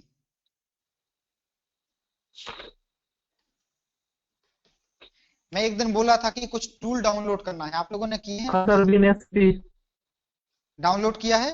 WinSCP का वो भी काम क्या है? गूगल पे देखा किसी ने? नहीं सर, डाउनलोड नहीं किया सर। देखो डाउनलोड करो, क्योंकि Unmuted. हर पॉसिबल नहीं है। हाँ हाँ, ओके। पुटी मिल गया, पुटी मिल गया। ओके, तो पुटी का भाई मोव एक्सट्रीम है, बस ये सोच लो। पुटी चलाना आता है तो मोव एक्सट्रीम भी आ जाएगा। हाँ, पुटी का भाई है, और कुछ नहीं है, ठीक है। WinSCP, पुटी, मोव एक्सट्रीम और वायरस आर्क, चारों सॉफ्टवेयर सबने डाउनलोड कर लिए। जिसने भी नहीं किए आज ही कर लेना, आज ही कर लेना। Muted. मोव एक्सट्रीम अगर नहीं मिल रहा है तो दैट इज ऑप्शनल, बिकॉज पुटी और मोव एक्सट्रीम दोनों भाई हैं, ठीक है। तो WinSCP किस काम में आता है? फाइल को ट्रांसफर करने के काम में आता है। और पुटी किस काम में आता है? नोड को लॉगिन करने के काम में आता है, राइट। क्लियर है ये सब चीजें सबको? और वायरस आर्क तो पता ही होगा सबको किस काम में आता है। Unmuted. हाँ हाँ, मैं उसी पे स्टार्ट कर रहा हूँ मैं। अभी कहाँ खत्म कहाँ हुआ, ठीक है। तो सबसे पहले आपको Muted. ट्रांसफर करना है अंडर क्लाउड में। तो कौन से टूल से ट्रांसफर होगी? कौन से टूल से ट्रांसफर होगी? WinSCP से ट्रांसफर होगी। जब एक बार ट्रांसफर हो जाएगी तो फिर मैं अंडर क्लाउड को CLI लॉगिन करूंगा। CLI लॉगिन करने के लिए कौन सा टूल है? पुट्टी। Putty, right. पुट्टी से मैं CLI लॉगिन कर लिया। अब क्या करना है? अंडर क्लाउड से मुझे ओवर क्लाउड में जाना है। तो उसका कमांड क्या है? Source over cloud RC।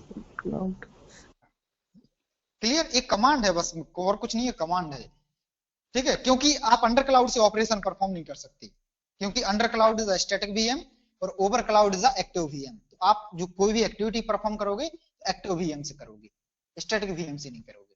तो आपको कोई भी एक्टिविटी परफॉर्म करनी है तो आपको एक्टिव VM में जाना पड़ेगा। Active VM is a over cloud RC। तो उसका कमांड क्या है? Source over cloud RC। Clear?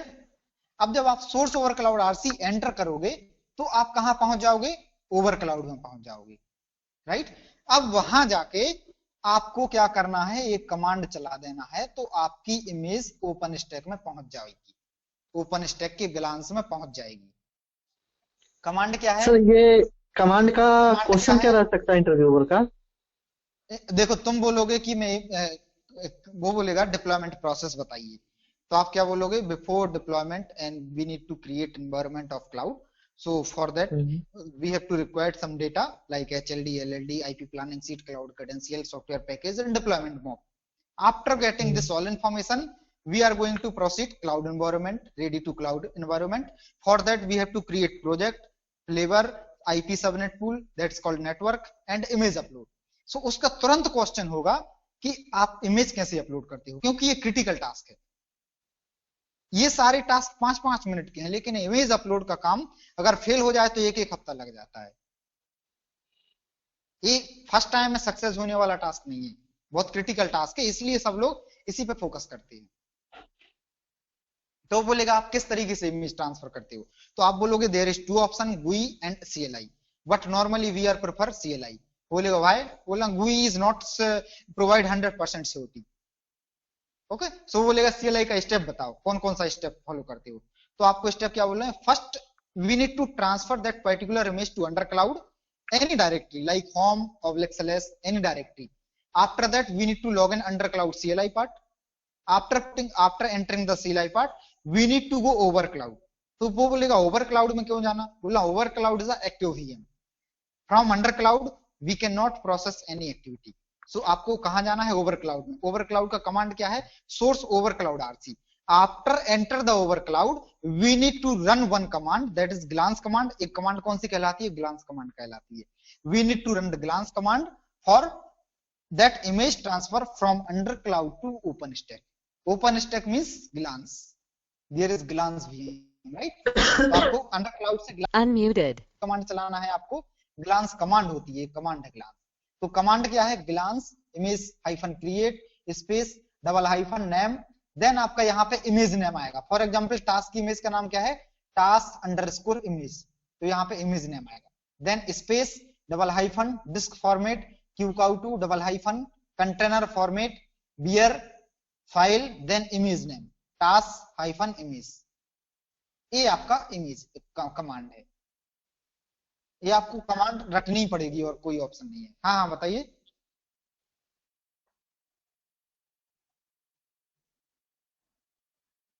Image transfer to undercloud WinSCP tool से करना है आपको। WinSCP टूल का काम क्या है, WinSCP टूल का काम है अगर आपको कोई मशीन में आपके सिस्टम से फाइल ट्रांसफर करनी है तो आप कैसे करोगे। आपको एक मशीन से दूसरे मशीन में फाइल ट्रांसफर करने के लिए WinSCP टूल काम में आता है। फॉर एग्जांपल ये मेरा सिस्टम है, राइट, ये मेरा सिस्टम है और मुझे दूसरे सिस्टम में फाइल ट्रांसफर करनी है, तो एक टूल होता है WinSCP, ये वाला टूल, इसको लॉग इन करना होता है।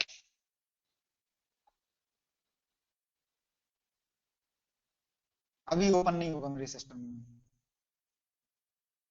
वो home stack is a directory. देखो यहाँ पे अपने को IP डालनी पड़ती है हमें, जैसे फॉर एग्जांपल आपका मशीन लॉगिन करना है, आपका सिस्टम लॉगिन करना है, तो आपके सिस्टम का IP क्या है 10.56.234.67, ठीक है। पोर्ट नंबर फॉर एग्जांपल मैं 26 यूज करूंगा, तो मैं 26 पोर्ट नंबर से कनेक्ट करूंगा। यूजर नेम क्या है, नित्या, पासवर्ड क्या रखा है, नित्या add123, और मैं एंटर करूंगा तो यहाँ पे दो विंडो चालू होंगी, ठीक है। एंटर करूंगा तो यहाँ पे दो विंडो आएंगी, यहाँ एक विंडो, यहाँ एक विंडो, यहाँ मेरा सिस्टम रहेगा, यहाँ नित्या का सिस्टम रहेगा, राइट। मुझे कोई सिस्टम फॉर एग्जांपल ये ट्रेस है, ये ट्रेस मुझे यहाँ से नित्या के सिस्टम पे ले जाना है, तो पकड़ूंगा और नित्या के सिस्टम पे डाल दूंगा उस पर्टिकुलर डायरेक्टरी में। क्लियर। डायरेक्टरी यहाँ चेंज करते हैं, डायरेक्टरी अगर आपको चेंज करना तो यहाँ चेंज करना है डायरेक्टरी। यहाँ क्लिक करोगे तो यहाँ डायरेक्टरी होम /स्टैक, कोई दूसरी डायरेक्टरी में जाना तो यहाँ से चेंज कर सकते हो डायरेक्टरी। अगर मुझे नित्या के सिस्टम से मेरे सिस्टम में कुछ डेटा कॉपी करना है तो नित्या के सिस्टम से जाएंगे, वहां से ये सब पकड़ के लाएंगे और यहाँ पे छोड़ देंगे। WinSCP इस तरीके से फाइल ट्रांसफर के काम में आता है। क्लियर। Muted. ओके, तो फर्स्ट पॉइंट सबको क्लियर है, अपने को इमेज कहां डालना है, अंडर क्लाउड में डालना है, राइट।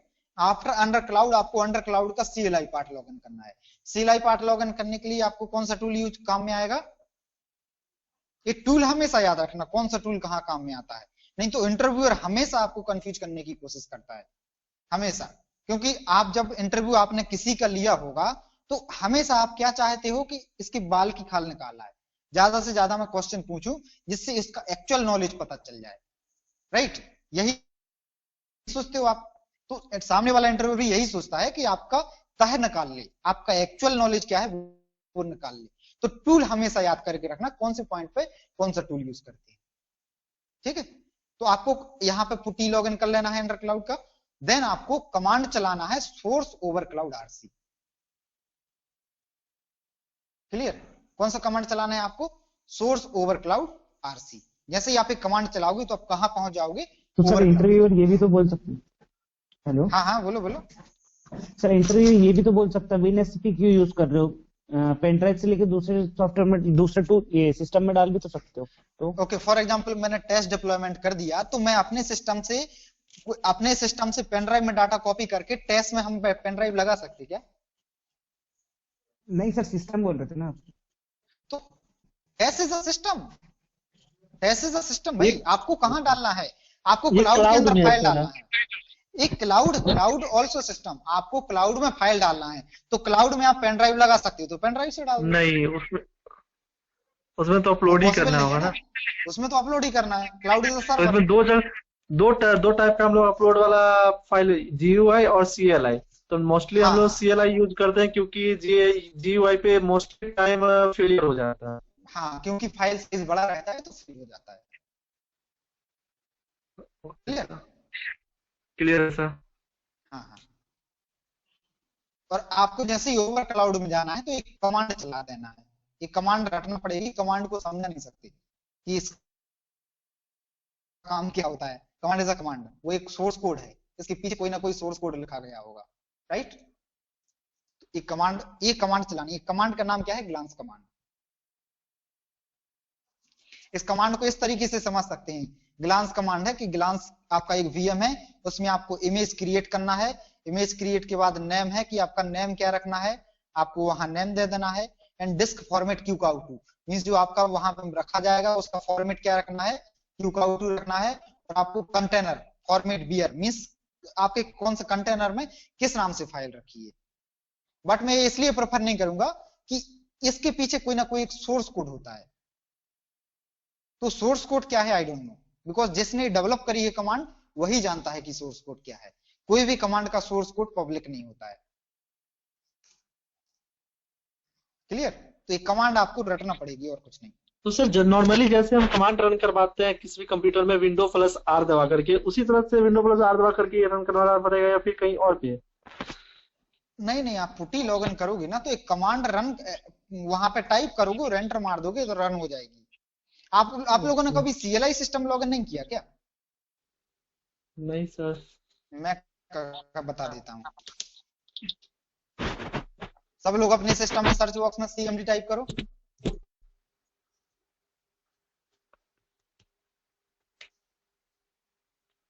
सब लोगों ने किया? हाँ सर। क्या एक विंडो ब्लैक विंडो ओपन हुई?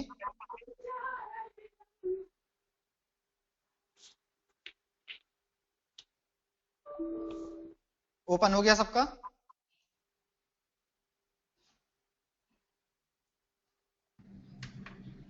पिंग वगैरह या Unmuted.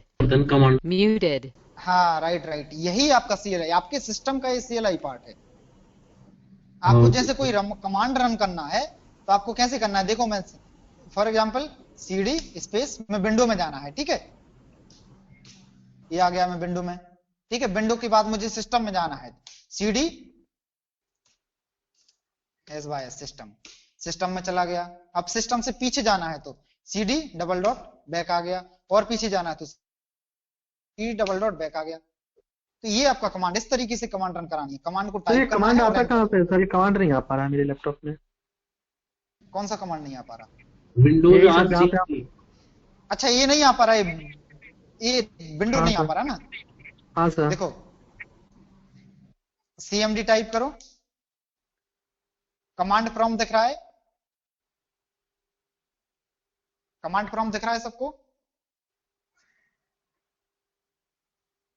किधर है सर? आप लोग देखो ना, मेरे सिस्टम में तो दिख रहा है। आप लोगों के सर्च बॉक्स में CMD टाइप करो।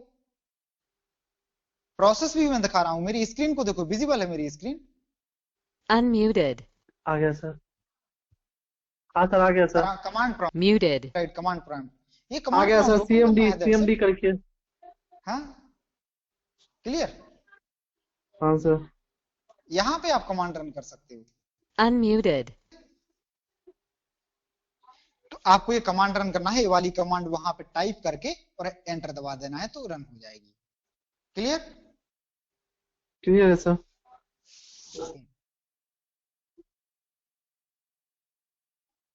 वो डिफरेंट डिफरेंट प्रोसेस है एक्सेस करने का। Muted. एक्चुअली ये तो हम लोग विंडोज यूज करते हैं, ठीक, ऑपरेटिंग कौन सिस्टम। सा?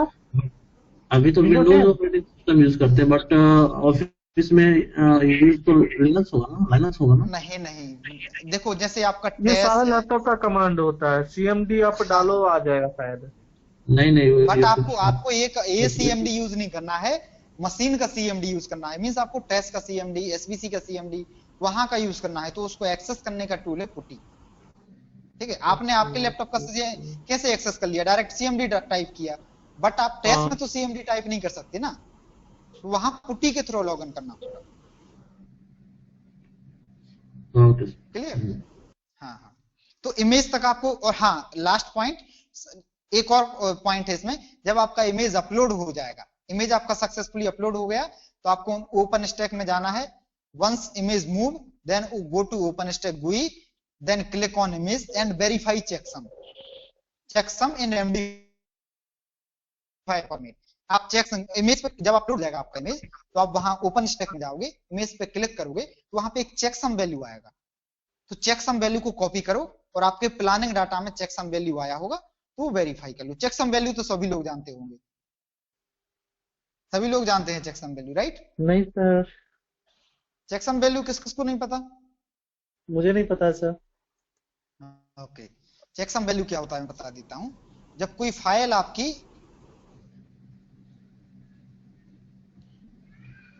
चेकसम वैल्यू का कंसेप्ट आया है आपका, आई थिंक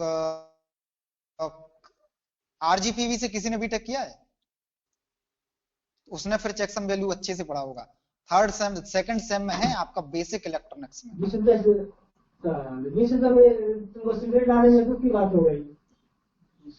चेकसम वैल्यू क्या होता है? फॉर एग्जांपल मैंने एक फाइल बनाया, यू प्लीज बैकग्राउंड वॉइस आ रहा है।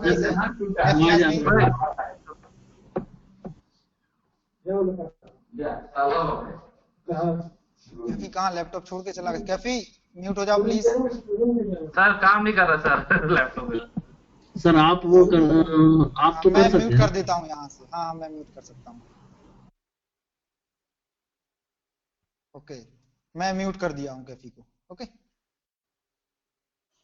ओके, जैसे मैं कोई फाइल बना रहा हूँ, ठीक है, मैं फाइल बनाया,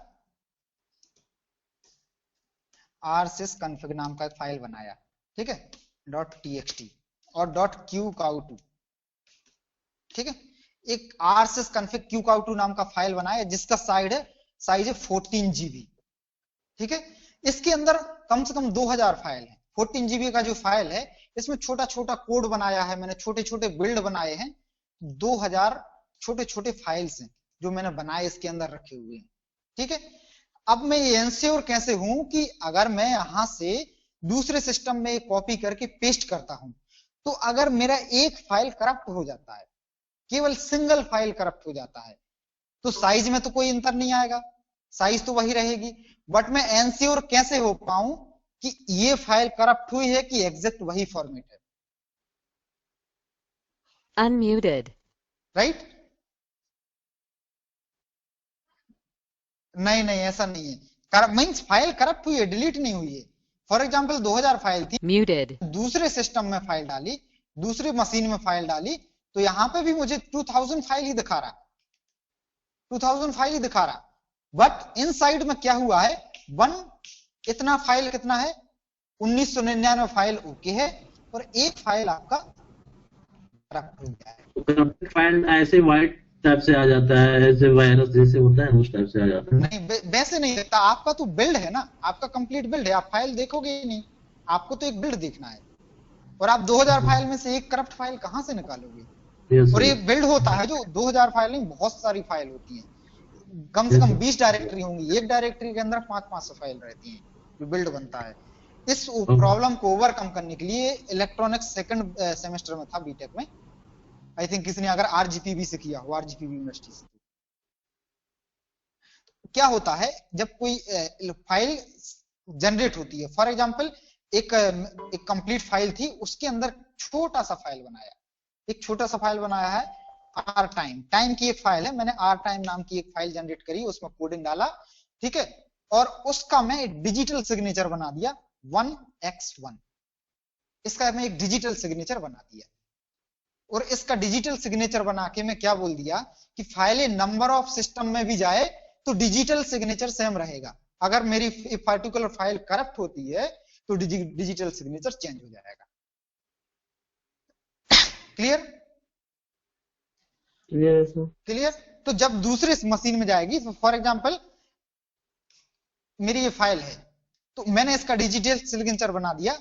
डिजिटल सिग्नेचर की डिफरेंट डिफरेंट टेक्नोलॉजी होती है, जिसको चेकसम बोलते हैं, checksum is a digital signature, ठीक है। तो उसकी MD5 टेक्नोलॉजी पे हमने एक डिजिटल सिग्नेचर बनाया, वो 16 डिजिट का, 18 डिजिट का, इस तरीके से वो, फॉर एग्जांपल हमारा डिजिटल सिग्नेचर है 101 DFG T4598, ये हमारा डिजिटल सिग्नेचर है, ठीक है, इस rconfig फाइल का।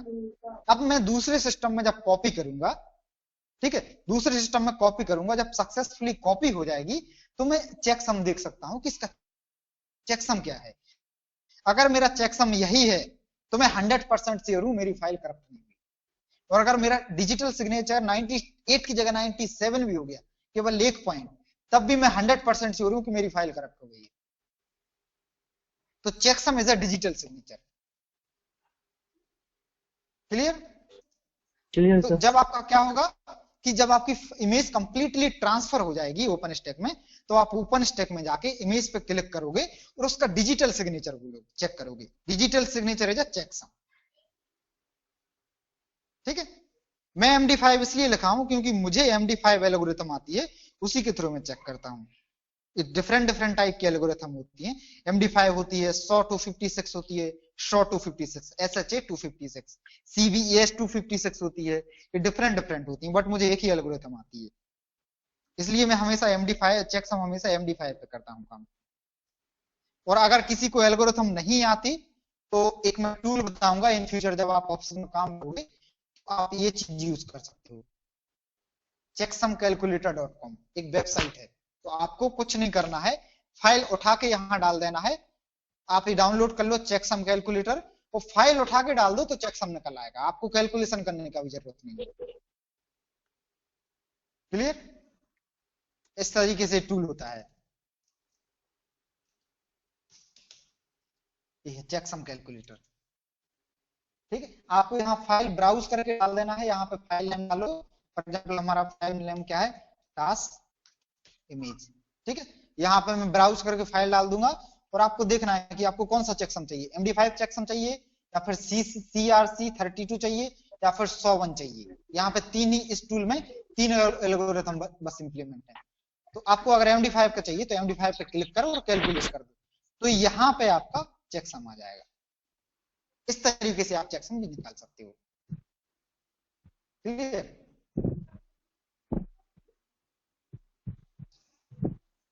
आप चेकसम वेरीफाई कर लोगे तो आप 100% श्योर हो जाओगे कि आपकी इमेज सक्सेसफुली ट्रांसफर हो गई है। तो अब सेकंड पॉइंट में आपने क्या सीखा, अभी एक और पॉइंट पेंडिंग है आपका। एक म्यूट हो जाओ प्लीज, बैकग्राउंड वॉइस रिवर्ट आ रही है। रणदीप, ओके। अब एक पॉइंट और है, अभी अपने को क्या करना है कि डिप्लॉयमेंट आपको कहां से करना था,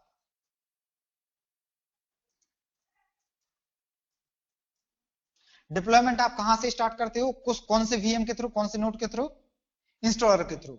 तो यहां डिप्लॉयमेंट करने के लिए आपको एक कैटलॉग फाइल अपलोड करनी होती है, कैटलॉग फाइल अपलोड करनी होती है, ठीक है। तो अपने को एक पॉइंट और पेंडिंग है, यहाँ पे आपको इंस्टॉलर लॉगिन करना है और वहां पे कैटलॉग अपलोड करना है। ये बहुत छोटी फाइल होती है, 10 KB का फाइल होता है, 10 से 15 KB का फाइल होता है, ये मिली सेकेंड में अपलोड हो जाता है, ये ज्यादा कोई बड़ा टास्क नहीं है। सबसे बड़ा टास्क है आपका ग्लांस।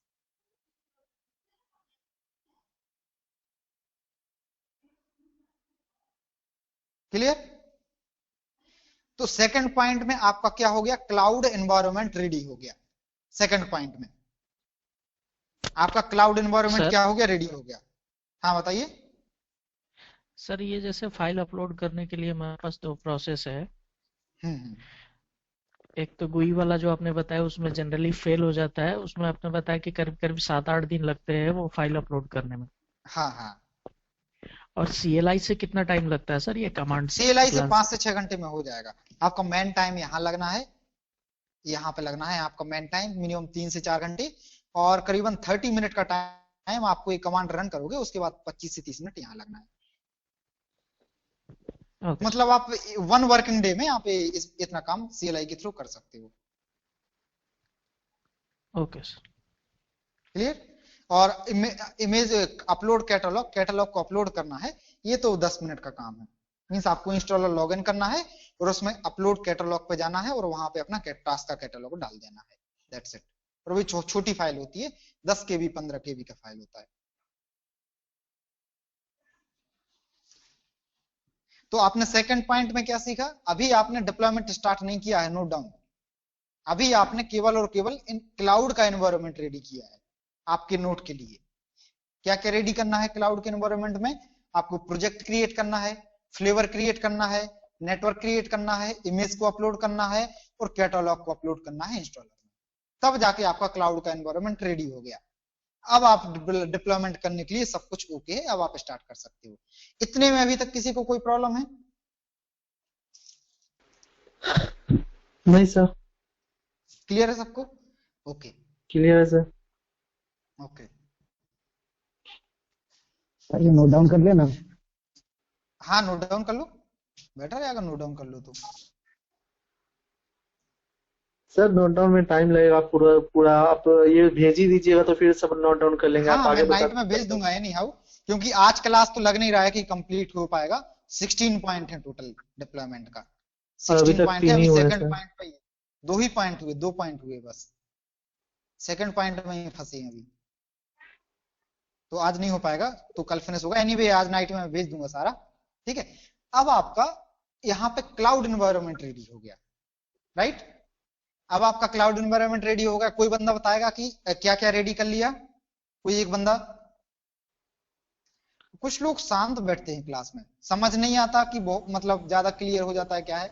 अनिल, रवि भूषण, कैफी आजमी, जयुद्दीन, आप लोग क्या मतलब समझ नहीं आता क्या है? अगर नहीं आना सर तो मैं बोल डेफिनेटली तो रहा एक हूँ बार सर। नहीं 2 बार पूछो। सर जी मैं बोल तो रहा हूँ, कंटिन्यू। हाँ बोलो, बताओ फिर क्या समझ में आया। जयुद्दीन बताओ क्या हुआ? क्लाउड आपको सर सबसे पहले एनवायरनमेंट कैसे रेडी करना है? सर इन्वायरमेंट रेडी करने से सबसे पहले ओपन स्टैक ओपन करना है। ओपन ओके स्टैक को ओपन करके ओके फिर प्रोजेक्ट को लॉगिन करना है। ओके फिर ये फ्लेवर क्रिएट करना है। फिर इमेज को अपलोड करना है। इमेज को अपलोड करने के लिए 2 प्रोसेस है, गुई और एक और कौन सी थी, CLI। ओके CLI को रन कराने के लिए कमांड है, वो कमांड को टाइप करके इंटर कर देना है, तो वो हो जाएगी। उसके बाद ओके अपने को इंस्टॉलर लॉगिन करके कैटलॉग का अपलोड ओके कर देना। Okay right, clear. जो नेटवर्क आप क्रिएट करोगे इसका यूज क्या है? आपने नेटवर्क सबनेट जो क्रिएट किया इसका यूज क्या है? सर नेटवर्क क्रिएट कर इसलिए क्या है क्योंकि उसके थ्रू हम लोग RTP इंटरफेस में यूज होगा। आप डायरेक्टली हाँ बोल सकते इंटरफेस हो में यूज करेंगे। इंटरफेस में यूज होगा, 1 लाइन आंसर। क्लियर? हाँ, तो अभी यहां तक सबको क्लियर हो गया है, ठीक है। देखो अभी हम लोग पहले के बैचों में हम लोग क्या करते, इससे पहले के बैचों में डिप्लॉयमेंट लास्ट में पढ़ाते थे जब आपका IMS हो जाता था। बट हम लोगों ने लास्ट बैच जून वाले बैच से स्ट्रेटेजी चेंज करी थी, तो उसका पॉजिटिव रिजल्ट मिला है, वो मैं अभी बताऊंगा कि क्या है। इसलिए हम लोग पहले पढ़ाते हैं, उसके बाद IMS कराते हैं, ठीक है। अब आप इतना रेडी कर लिया है, इतना एनवायरनमेंट रेडी कर लिए। अब आप आते हैं थर्ड पॉइंट पे। थर्ड पॉइंट क्या है आपका? Pre check of the deployment. Deployment करने के पहले आपको कुछ प्री चेक लेने होते हैं, हेल्थ चेक लेने होते हैं, जिससे आपका डिप्लॉयमेंट फेल होने के कम चांस हो। डेफिनेटली फेल होगा डिप्लॉयमेंट, ऐसी बात नहीं है। आप फर्स्ट टाइम नोट करोगे तो कुछ ना कुछ ऐसा इशू आएगा कि फेल होगा, उसको आप ओवरकम करोगे, that is not a problem. But आपको प्री चेक करना जरूरी होता है, राइट? प्री चेक करना जरूरी होता है। जैसे आप सुबह सुबह गाड़ी निकाल के जाते हो तो आप क्या देखते हो? 2 व्हीलर निकाली आपने, हवा है कि नहीं? अगर बीच में गाड़ी पंचर हो जाए वो कोई किसी ने नहीं देखा, राइट। बीच में गाड़ी पंचर हो जाए तो ठीक कराएंगे, बट आप सुबह घर से निकलने के पहले देखते हो कि दोनों टायर में हवा है कि नहीं, गाड़ी में प्रॉपर तेल है कि नहीं। ऐसा तो नहीं 1 किलोमीटर जाने के बाद तेल खत्म हो जाए, राइट। तो ये प्री चेक है आपका। इसी तरीके से आपको डिप्लॉयमेंट करने के पहले कुछ प्री चेक करना होगा। क्लियर? डिप्लॉयमेंट करने के पहले कुछ प्री चेक करना होगा। प्री चेक क्या है आपका? Reachability with peer node of cloud. Reachability word किसी को समझ आता है क्या है रीचेबिलिटी? बहुत से लोगों ने किया होगा, डेफिनेटली जो ड्राइव करता है उसने तो किया ही होगा। Unmuted. सर किसी जगह पे पहुंचने का कोशिश कर रहा हो जो चीज। Muted. रीचेबिलिटी का कमांड क्या है नॉर्मली?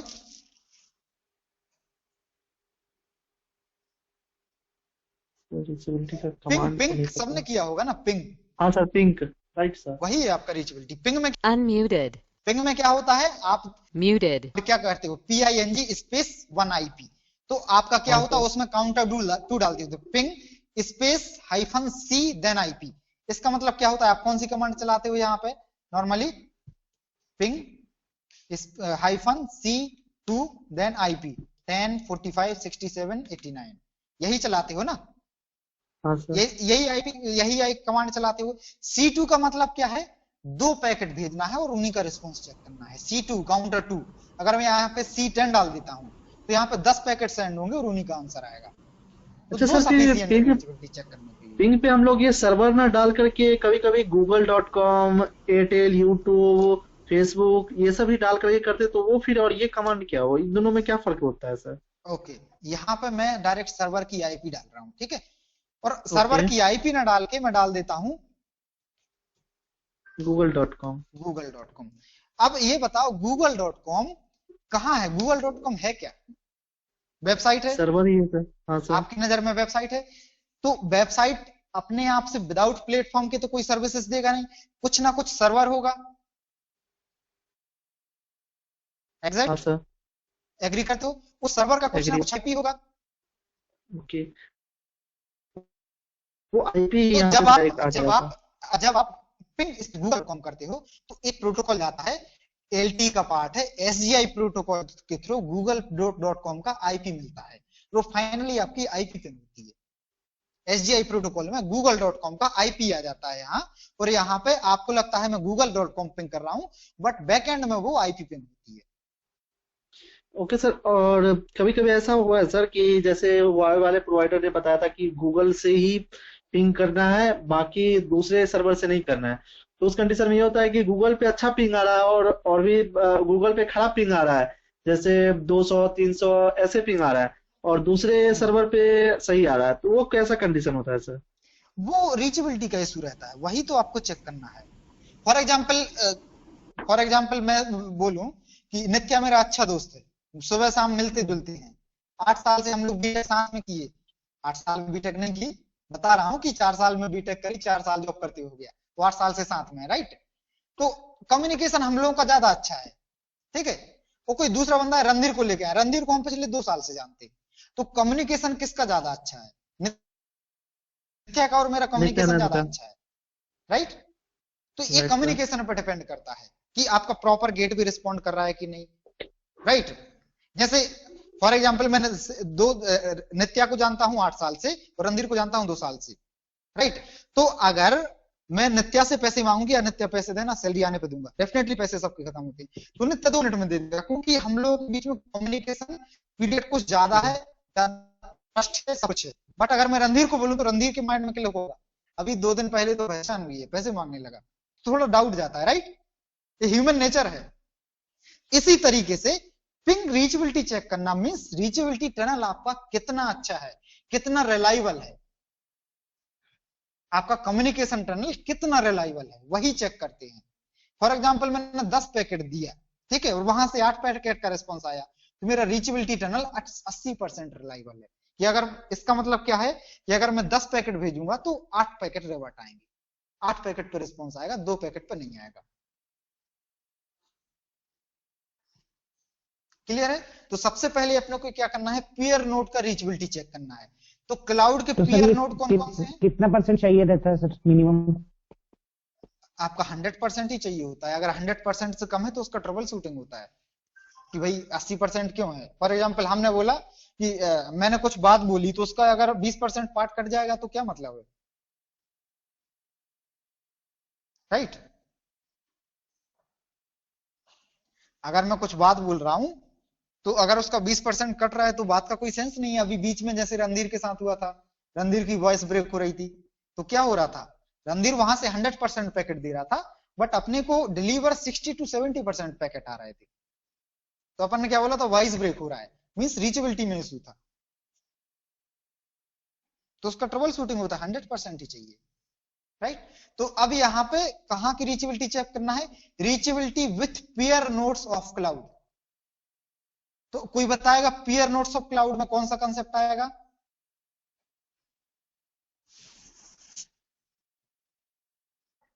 Unmuted.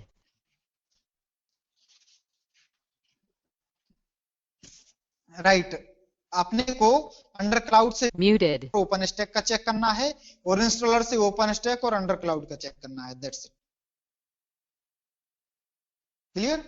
मींस अपने जो क्लाउड के कंपोनेंट हैं, क्लाउड के पीयर नोड हैं, वो आपस में रीचेबल है कि नहीं है।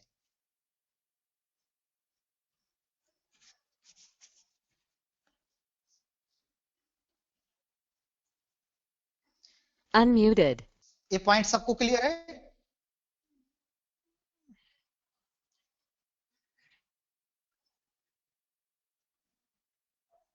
हाँ हाँ, अंडर क्लाउड लॉगिन करो, अंडर क्लाउड में पिंग स्पेस इंस्टॉलर का IP, ping space open stack का आईपी, दैट्स इट।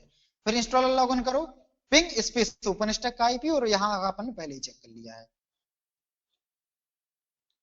क्लियर? अगर यहाँ पे एक प्रॉब्लम है, अगर कोई अपना पार्ट रीचेबल नहीं है, कोई एक नोड रीचेबल नहीं है, तो अब यहाँ पे क्या करोगे आप लोग? यहाँ पे इंटरव्यूअर क्वेश्चन करेगा कि आपका अंडर क्लाउड और ओपन स्टैक रीचेबल नहीं है, तो क्या करोगे?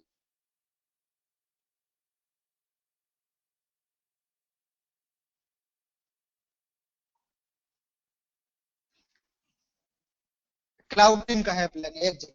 अगर हमारा रीचेबिलिटी नहीं है यहाँ पे, या फिर रीचेबिलिटी में कुछ 50-60% है, तो स्नैप उठाएंगे, क्लाउड टीम को उठा के जीरा टूल पे टिकट रेस कर देंगे। यहाँ पे डिफेक्ट मिला आपको, रीचेबिलिटी का इशू मिला, तो आपको क्या करना है, जीरा टीम आपको क्लाउड टीम को क्या करना है, डिफेक्ट रेस करना है। आपने डिफेक्ट ले लिया, पकड़ लिया, यहाँ पे आपने डिफेक्ट पकड़ा, तो आप क्लाउड टीम को डिफेक्ट रेस करोगे। डिफेक्ट रेस करने के लिए कौन सा टूल यूज करते हो? हाँ, नोट डाउन कर लो, डिफेक्ट रेस करने के लिए जीरा टूल यूज करते हैं। जीरा भी डाउनलोड कर लेना आप अपने सिस्टम में, जीरा भी डाउनलोड करने वाला ओपन सोर्स है ये भी। इस तरीके से हम सारे टूल पर बताते जाएंगे कौन सा टूल कब काम में आता है, ठीक है? तो अपन ही अगर रीचेबिलिटी का इशू आता है तो जीरा टूल पे हम डिफेक्ट रेस कर देते हैं क्लाउड टीम के लिए, with proper snap, proper evidence. Okay, evidence लेके और जीरा टूल पे टिकट रेस कर देंगे, किसके लिए? क्लाउड टीम के लिए। फिर वो सॉर्ट आउट कर देंगे, जब हमारा रीचेबिलिटी करेक्ट हो जाएगा, इसके बाद ही हम आगे बढ़ेंगे। अगर हमारा रीचेबिलिटी क्लियर नहीं होगा तो आगे नहीं बढ़ पाएंगे, आगे बढ़ने का कोई सेंस ही नहीं है, राइट? क्लियर है सबको? जीरा टूल पे टिकट रेस करते हैं, लिख लो, जीरा tool is used for defect raising defect. अगर आपको कोई डिफेक्ट मिल रहा है उनके प्रोडक्ट में, क्लाउड किसका प्रोडक्ट है? क्लाउड टीम का है, आपका तो नहीं है। आप तो टेस्ट टीम से हो, तो आपका प्रोडक्ट क्या है? टेस्ट है, राइट? आपको प्रॉब्लम कहां मिली है? क्लाउड में मिली है, राइट? तो क्लाउड के ओनर को, क्लाउड टीम के जो भी उस नोड का ओनर है, उसके लिए टिकट रेस कर दोगे या फिर डिफेक्ट रेस कर दोगे। जीरा, JIRA, सब लोग डाउनलोड कर लेना आज। ये है जीरा टूल आपका, ठीक है? इसका विकिपीडिया का 8 पेज का है कंटेंट, वो पूरा पढ़ लेना, तो आपको पूरा पता चल जाएगा कि जीरा टूल चलाते कैसे हैं, ये भी पता चल जाएगा। ये जीरा टूल का कंटेंट है कुछ, इसको पढ़ लोगे तो आप आपको समझ आएगा कि ये चलाते भी कैसे हैं और क्या क्या इसका प्रोसेस है। एनीवे टेस्टिंग का पार्ट है तो टेस्टिंग टाइम पे जीरा टूल कवर कराएंगे। ओके, टेस्टिंग जब कराएंगे आपका एलटी के बाद टेस्टिंग होगा, अभी डिप्लॉयमेंट के बाद वोल्टी होगा, फिर एलटी होगा, फिर टेस्टिंग होगा, तो टेस्टिंग के टाइम जीरा टूल बताएंगे। बट आपका जब जीरा टूल होगा उससे पहले आपका इंटरव्यू स्टार्ट हो जाता है। आपका जैसे वोल्टी पार्ट खत्म होगा अगले 2 से 3 वीक में आप लोग इंटरव्यू देना स्टार्ट कर दोगे, तो इसलिए सारे टूल के नाम अभी भी बताते जा रहा है कि कौन कौन सा टूल यूज होता है।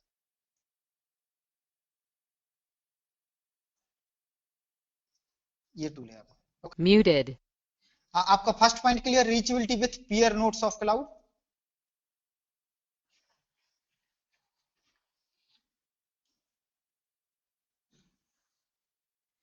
अब सेकंड पॉइंट क्या है, reachability with fault management server. Fault management server, किसी को अलार्म सर्वर का नॉलेज पता है? जीनोक नाम सुना होगा, जीनोक पे अलार्म चेक करा लो, जीनोक वाला बंदा फोन किया अलार्म आ रहा है, आपने साइट पे क्या किया अलार्म आ गया साइट पे। कभी ऐसा कुछ इशू फेस हुआ किसी को? Unmuted. अलार्म फेस हुआ है सर, पर जीनोक का नाम नहीं सुना। तो आपने साइट पे ऐसा क्या किया कि कहीं जाके एक सर्वर रखा हुआ है, आप साइट पे थे मंगलोर के पास, और बेंगलोर में जो जीनोक सर्वर है उनको अलार्म कैसे दिख जाता है, राइट? तो Muted. अपन क्या रूट करके रखते हैं एक फॉल्ट, जो आपका जीनोक सर्वर है जहां पे अलार्म दिखता है वो nothing but a fault management server है।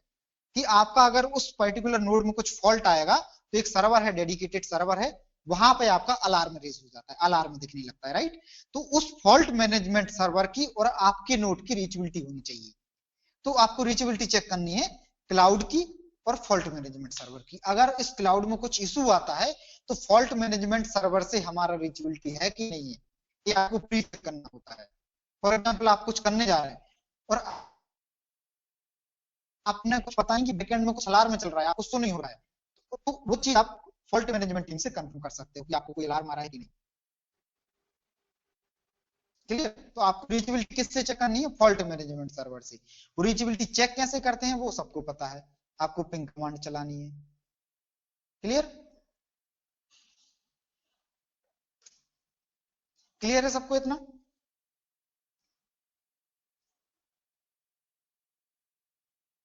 और थर्ड पॉइंट क्या है आपका प्री चेक में? थर्ड पॉइंट क्या है आपका? IP pool reachability with cloud controller. आपको क्लाउड का कंट्रोलर लॉग इन करना है, means under cloud log in करना है, और IP pool reachability. For example आपके एमआरएफ का आईपी पूल कुछ होगा, टेस्ट का आईपी पूल कुछ होगा, राइट? एसबीसी का आईपी पूल कुछ होगा, तो वो सारे आईपी पूल आपके अंडर क्लाउड से, आपके कंट्रोलर से रीचेबल है कि नहीं। अगर आपका आईपी पूल रीचेबल नहीं होगा तो आप डिप्लॉयमेंट कर दोगे तो नोड को एक्सेस नहीं कर पाओगे। ये कंसेप्ट समझना, ये कंसेप्ट बहुत खतरनाक है, इसी पे सबसे ज्यादा प्रॉब्लम होती है, सबसे ज्यादा टिकट इसी पे रेज होते हैं। अगर ए पॉइंट आपने नहीं किया ना तो डेफिनेटली डिप्लॉयमेंट होने के बाद भी आपको नोड डिलीट करना पड़ेगा। ये पॉइंट क्या है यहां से बताता हूं। फॉर एग्जाम्पल यहाँ पे कंप्यूटर रखा हुआ है, ठीक है, कंप्यूटर रखा हुआ है। IP pool reachability is nothing but just आपको कंप्यूट की रीचेबिलिटी चेक करना है डैशबोर्ड से, कि आप डैशबोर्ड से कंप्यूट रीचेबल हो पा रहा है कि नहीं। तो ये चेक करने के लिए आप डैशबोर्ड से चेक नहीं कर सकते, आप अंडर क्लाउड लॉगिन करके कंप्यूट की आईपी पिंग करा सकते हो। ऐसा तो नहीं कि कंप्यूट रीचेबल ना हो, मैं डिप्लॉयमेंट कर दूं इंस्टॉलर से रीचेबल है बट अंडर क्लाउड से है नहीं, तो इंस्टॉलर से डिप्लॉयमेंट तो हो जाता है बट डिप्लॉयमेंट होने के बाद एक्सेस नहीं हो रहा, एक और प्रॉब्लम क्रिएट हो जाती है। तो उस कंडीशन में आपको डेफिनेटली टर्मिनेट ही करना पड़ेगा और पहले रीचेबिलिटी सॉर्ट आउट करना पड़ेगी। क्लियर? तो अपने को क्या चेक करना है? IP pool reachability with cloud.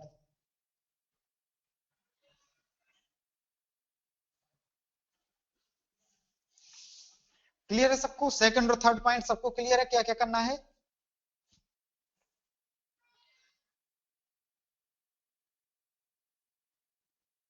हाँ सर क्लियर है। क्लियर है?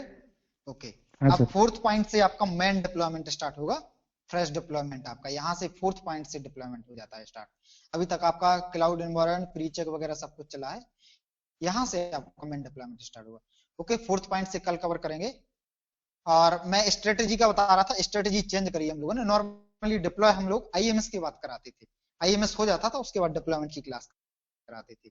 बट अभी जो मार्केट है वो डिप्लॉयमेंट में वैकेंसी बहुत ज्यादा है, तो लास्ट बैच में जो आप लोगों के 1 महीने पहले बैच चालू हुआ था, उसमें हम लोगों ने स्ट्रेटेजी चेंज कर दी थी। सिप के बाद आपका डिप्लॉयमेंट करा देते हैं, SIP SDP then deployment then IMS. जैसे ही आपका आईएमएस होता है और डिप्लॉयमेंट के इंटरव्यू देना स्टार्ट कर देते हैं। मींस आपका वहां पे एलटी स्टार्ट होता है, एलटी चलता है और आप डिप्लॉयमेंट के वोल्टी डिप्लॉयमेंट की मींस वोल्टी भी करा दिया और डिप्लॉयमेंट भी करा दिया, तो वोल्टी डिप्लॉयमेंट के आप लोग इंटरव्यू देना स्टार्ट कर देते हो। तो आप लोगों के 1 महीने पहले जो बैच था, आप लोगों का पहला वाला बैच, इस स्ट्रेटेजी में अभी वहां पे एलटी स्टार्ट हुआ है, एलटी स्टार्ट हुआ है और ऑलरेडी 2 बंदे डिप्लॉयमेंट में प्लेस हो गए हैं। इसलिए हम लोगों ने स्ट्रेटेजी चेंज किया और इसीलिए सबसे ज्यादा फोकस डिप्लॉयमेंट पे अभी इसलिए कर रहे हैं कि इसके बाद आईएमएस होगा, और डिप्लॉयमेंट और आईएमएस अगर परफेक्ट हो जाएगा तो डेफिनेटली जो सही से कवर करके रखा होगा पहले से या फिर अभी से भी तैयारी करेगा, तो एलटी होते होते फिर टेस्टिंग होते होते डेफिनेटली आधे बंदों का जॉब हो जाएगा। अभी उस बैच में एलटी स्टार्ट हुआ है और 2 बंदे डिप्लॉयमेंट में प्लेस हो चुके हैं। तो इसी तरीके से तैयारी करो कि बैच होते होते सभी लोगों का जॉब क्लियर हो जाए। डेफिनेटली ये नहीं है कि 100% ही होगा, अपन 8 बंदे हैं तो 5-6 बंदों का हो जाएगा, बाकी कुछ लोगों को 1 महीने 2 महीने का टाइम लगेगा, क्योंकि वो अपने ऊपर डिपेंड करता है कौन बंदा पहले से तैयार करके रखे, कौन बंदा कौन सा कंसेप्ट कितने अच्छे से क्लियर करके रखे, वो सारी चीजें डिपेंड करती हैं। क्लियर? तो इसलिए थोड़ा सा स्ट्रेटेजी चेंज किया है। अब जैसे डिप्लॉयमेंट हो जाएगा, कल आपका मोस्टली डिप्लॉयमेंट फिनिश हो जाएगा, तो नेक्स्ट वीक में आईएमएस स्टार्ट हो जाएगा, बोल्टी पार्ट स्टार्ट हो जाएगा। तो बोल्टी पार्ट फिनिश होने के बाद तुरंत डिप्लॉयमेंट का रिज्यूम क्रिएट करा देंगे और आपका मार्केट में फ्लो करा देंगे। तो वहां आपका एलटी आगे चलता रहेगा और आप बोल्टी डिप्लॉयमेंट का इंटरव्यू देना स्टार्ट कर दो।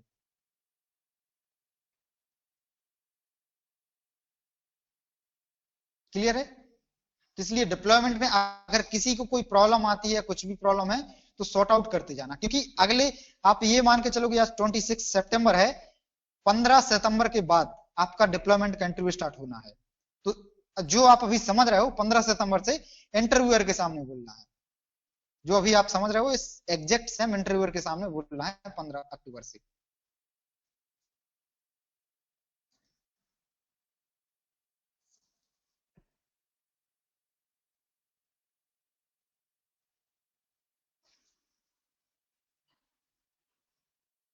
तो अभी तक इस ये 3rd पॉइंट तक किसी को कुछ डाउट है?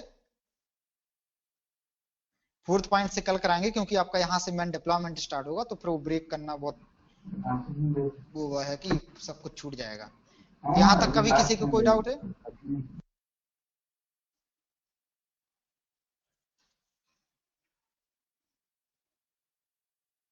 ओके, यहाँ तक किसी को कोई डाउट नहीं है। और थोड़ा सा इंटरव्यू का तैयारी कैसे करो कि आपको जो क्वेश्चन आएगा, डेफिनेटली कुछ लोगों का कम्युनिकेशन एक्सीलेंट है, कुछ लोगों का कम्युनिकेशन एक्सीलेंट है, कुछ लोगों का नॉर्मल एवरेज है, राइट?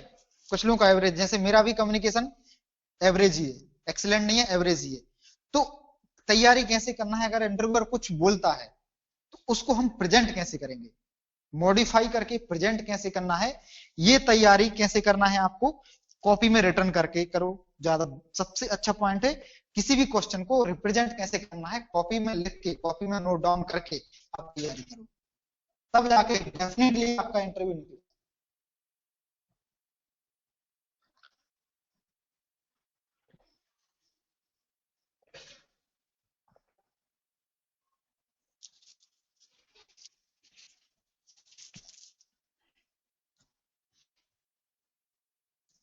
क्लियर है ये सब चीजें?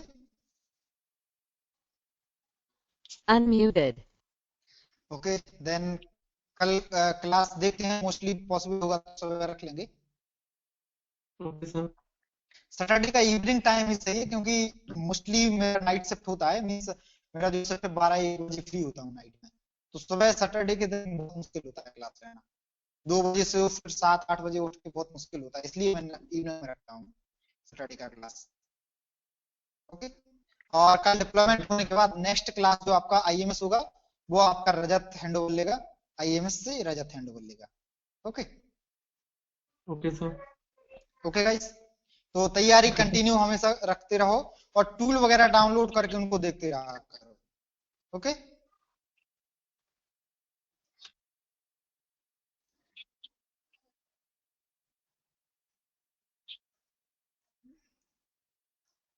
क्या क्या चाहिए, मुझे समझ नहीं आ रहा।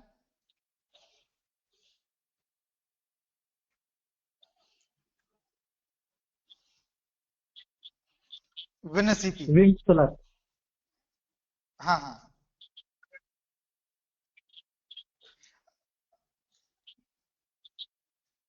ये है ना, ये दिख रहा है, ये दिख रहा है, ये बाइकॉन होता है, ये WinCP है,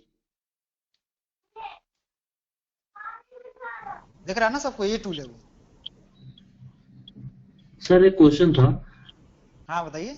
अभी तो हम लोग विंडोज ओएस यूज कर रहे हैं, जब सपोज प्लेस होता है तो लाइनक्स यूज करना होगा या विंडोज यूज करना ही होगा? दोनों में काम होता है, विंडो में भी काम होता है, लाइनक्स में भी काम होता तो है। लाइनक्स में भी सीखना पड़ेगा ना उसका सारा कंट्रोल कैसे, एक्चुअली लाइनक्स का भी यूज नहीं है। कमांड कुछ 10-15 कमांड मेजर हैं जो फ्रिक्वेंटली यूज होती हैं, वो मैं दे दूंगा, मैं कमांड रखे हूँ सब कुछ नोट करके रखा है भाई।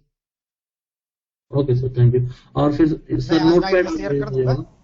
हाँ हाँ, मैं कमांड भी भेज दूंगा साथ ही साथ। ओके, और आज नोटपैड भेज दिया सर, मैं नोट्स वगैरह बना लूंगा। हाँ हाँ, मैं सारी चीज आज नाइट में भेज देता हूँ डिप्लॉयमेंट रिलेटेड। और जो मैं कमांड भेजूंगा उसको आपको देखना है, उसको कमांड अगर जिसको समझ में भी ना आए तो लाइनक्स निकालने का सबसे अच्छा फंडा मैं बताता हूँ, कमांड रट लेना। क्योंकि कोई भी इंटरव्यू देने जाओगे तो वो कमांड रन करा के नहीं पूछता कि रन करा के दिखाओ, इसके लिए कमांड कौन सा यूज करते हो आपको बोलना है, ठीक है। ओके तो कुछ 15-20 कमांड है और मैं 2-3 कमांड ऐड कर देता हूँ उसमें, और आज नाइट में शेयर कर दूंगा, ठीक है। Okay sir, okay guys, okay thank you thank you sir, bye. Okay bye. Bye sir.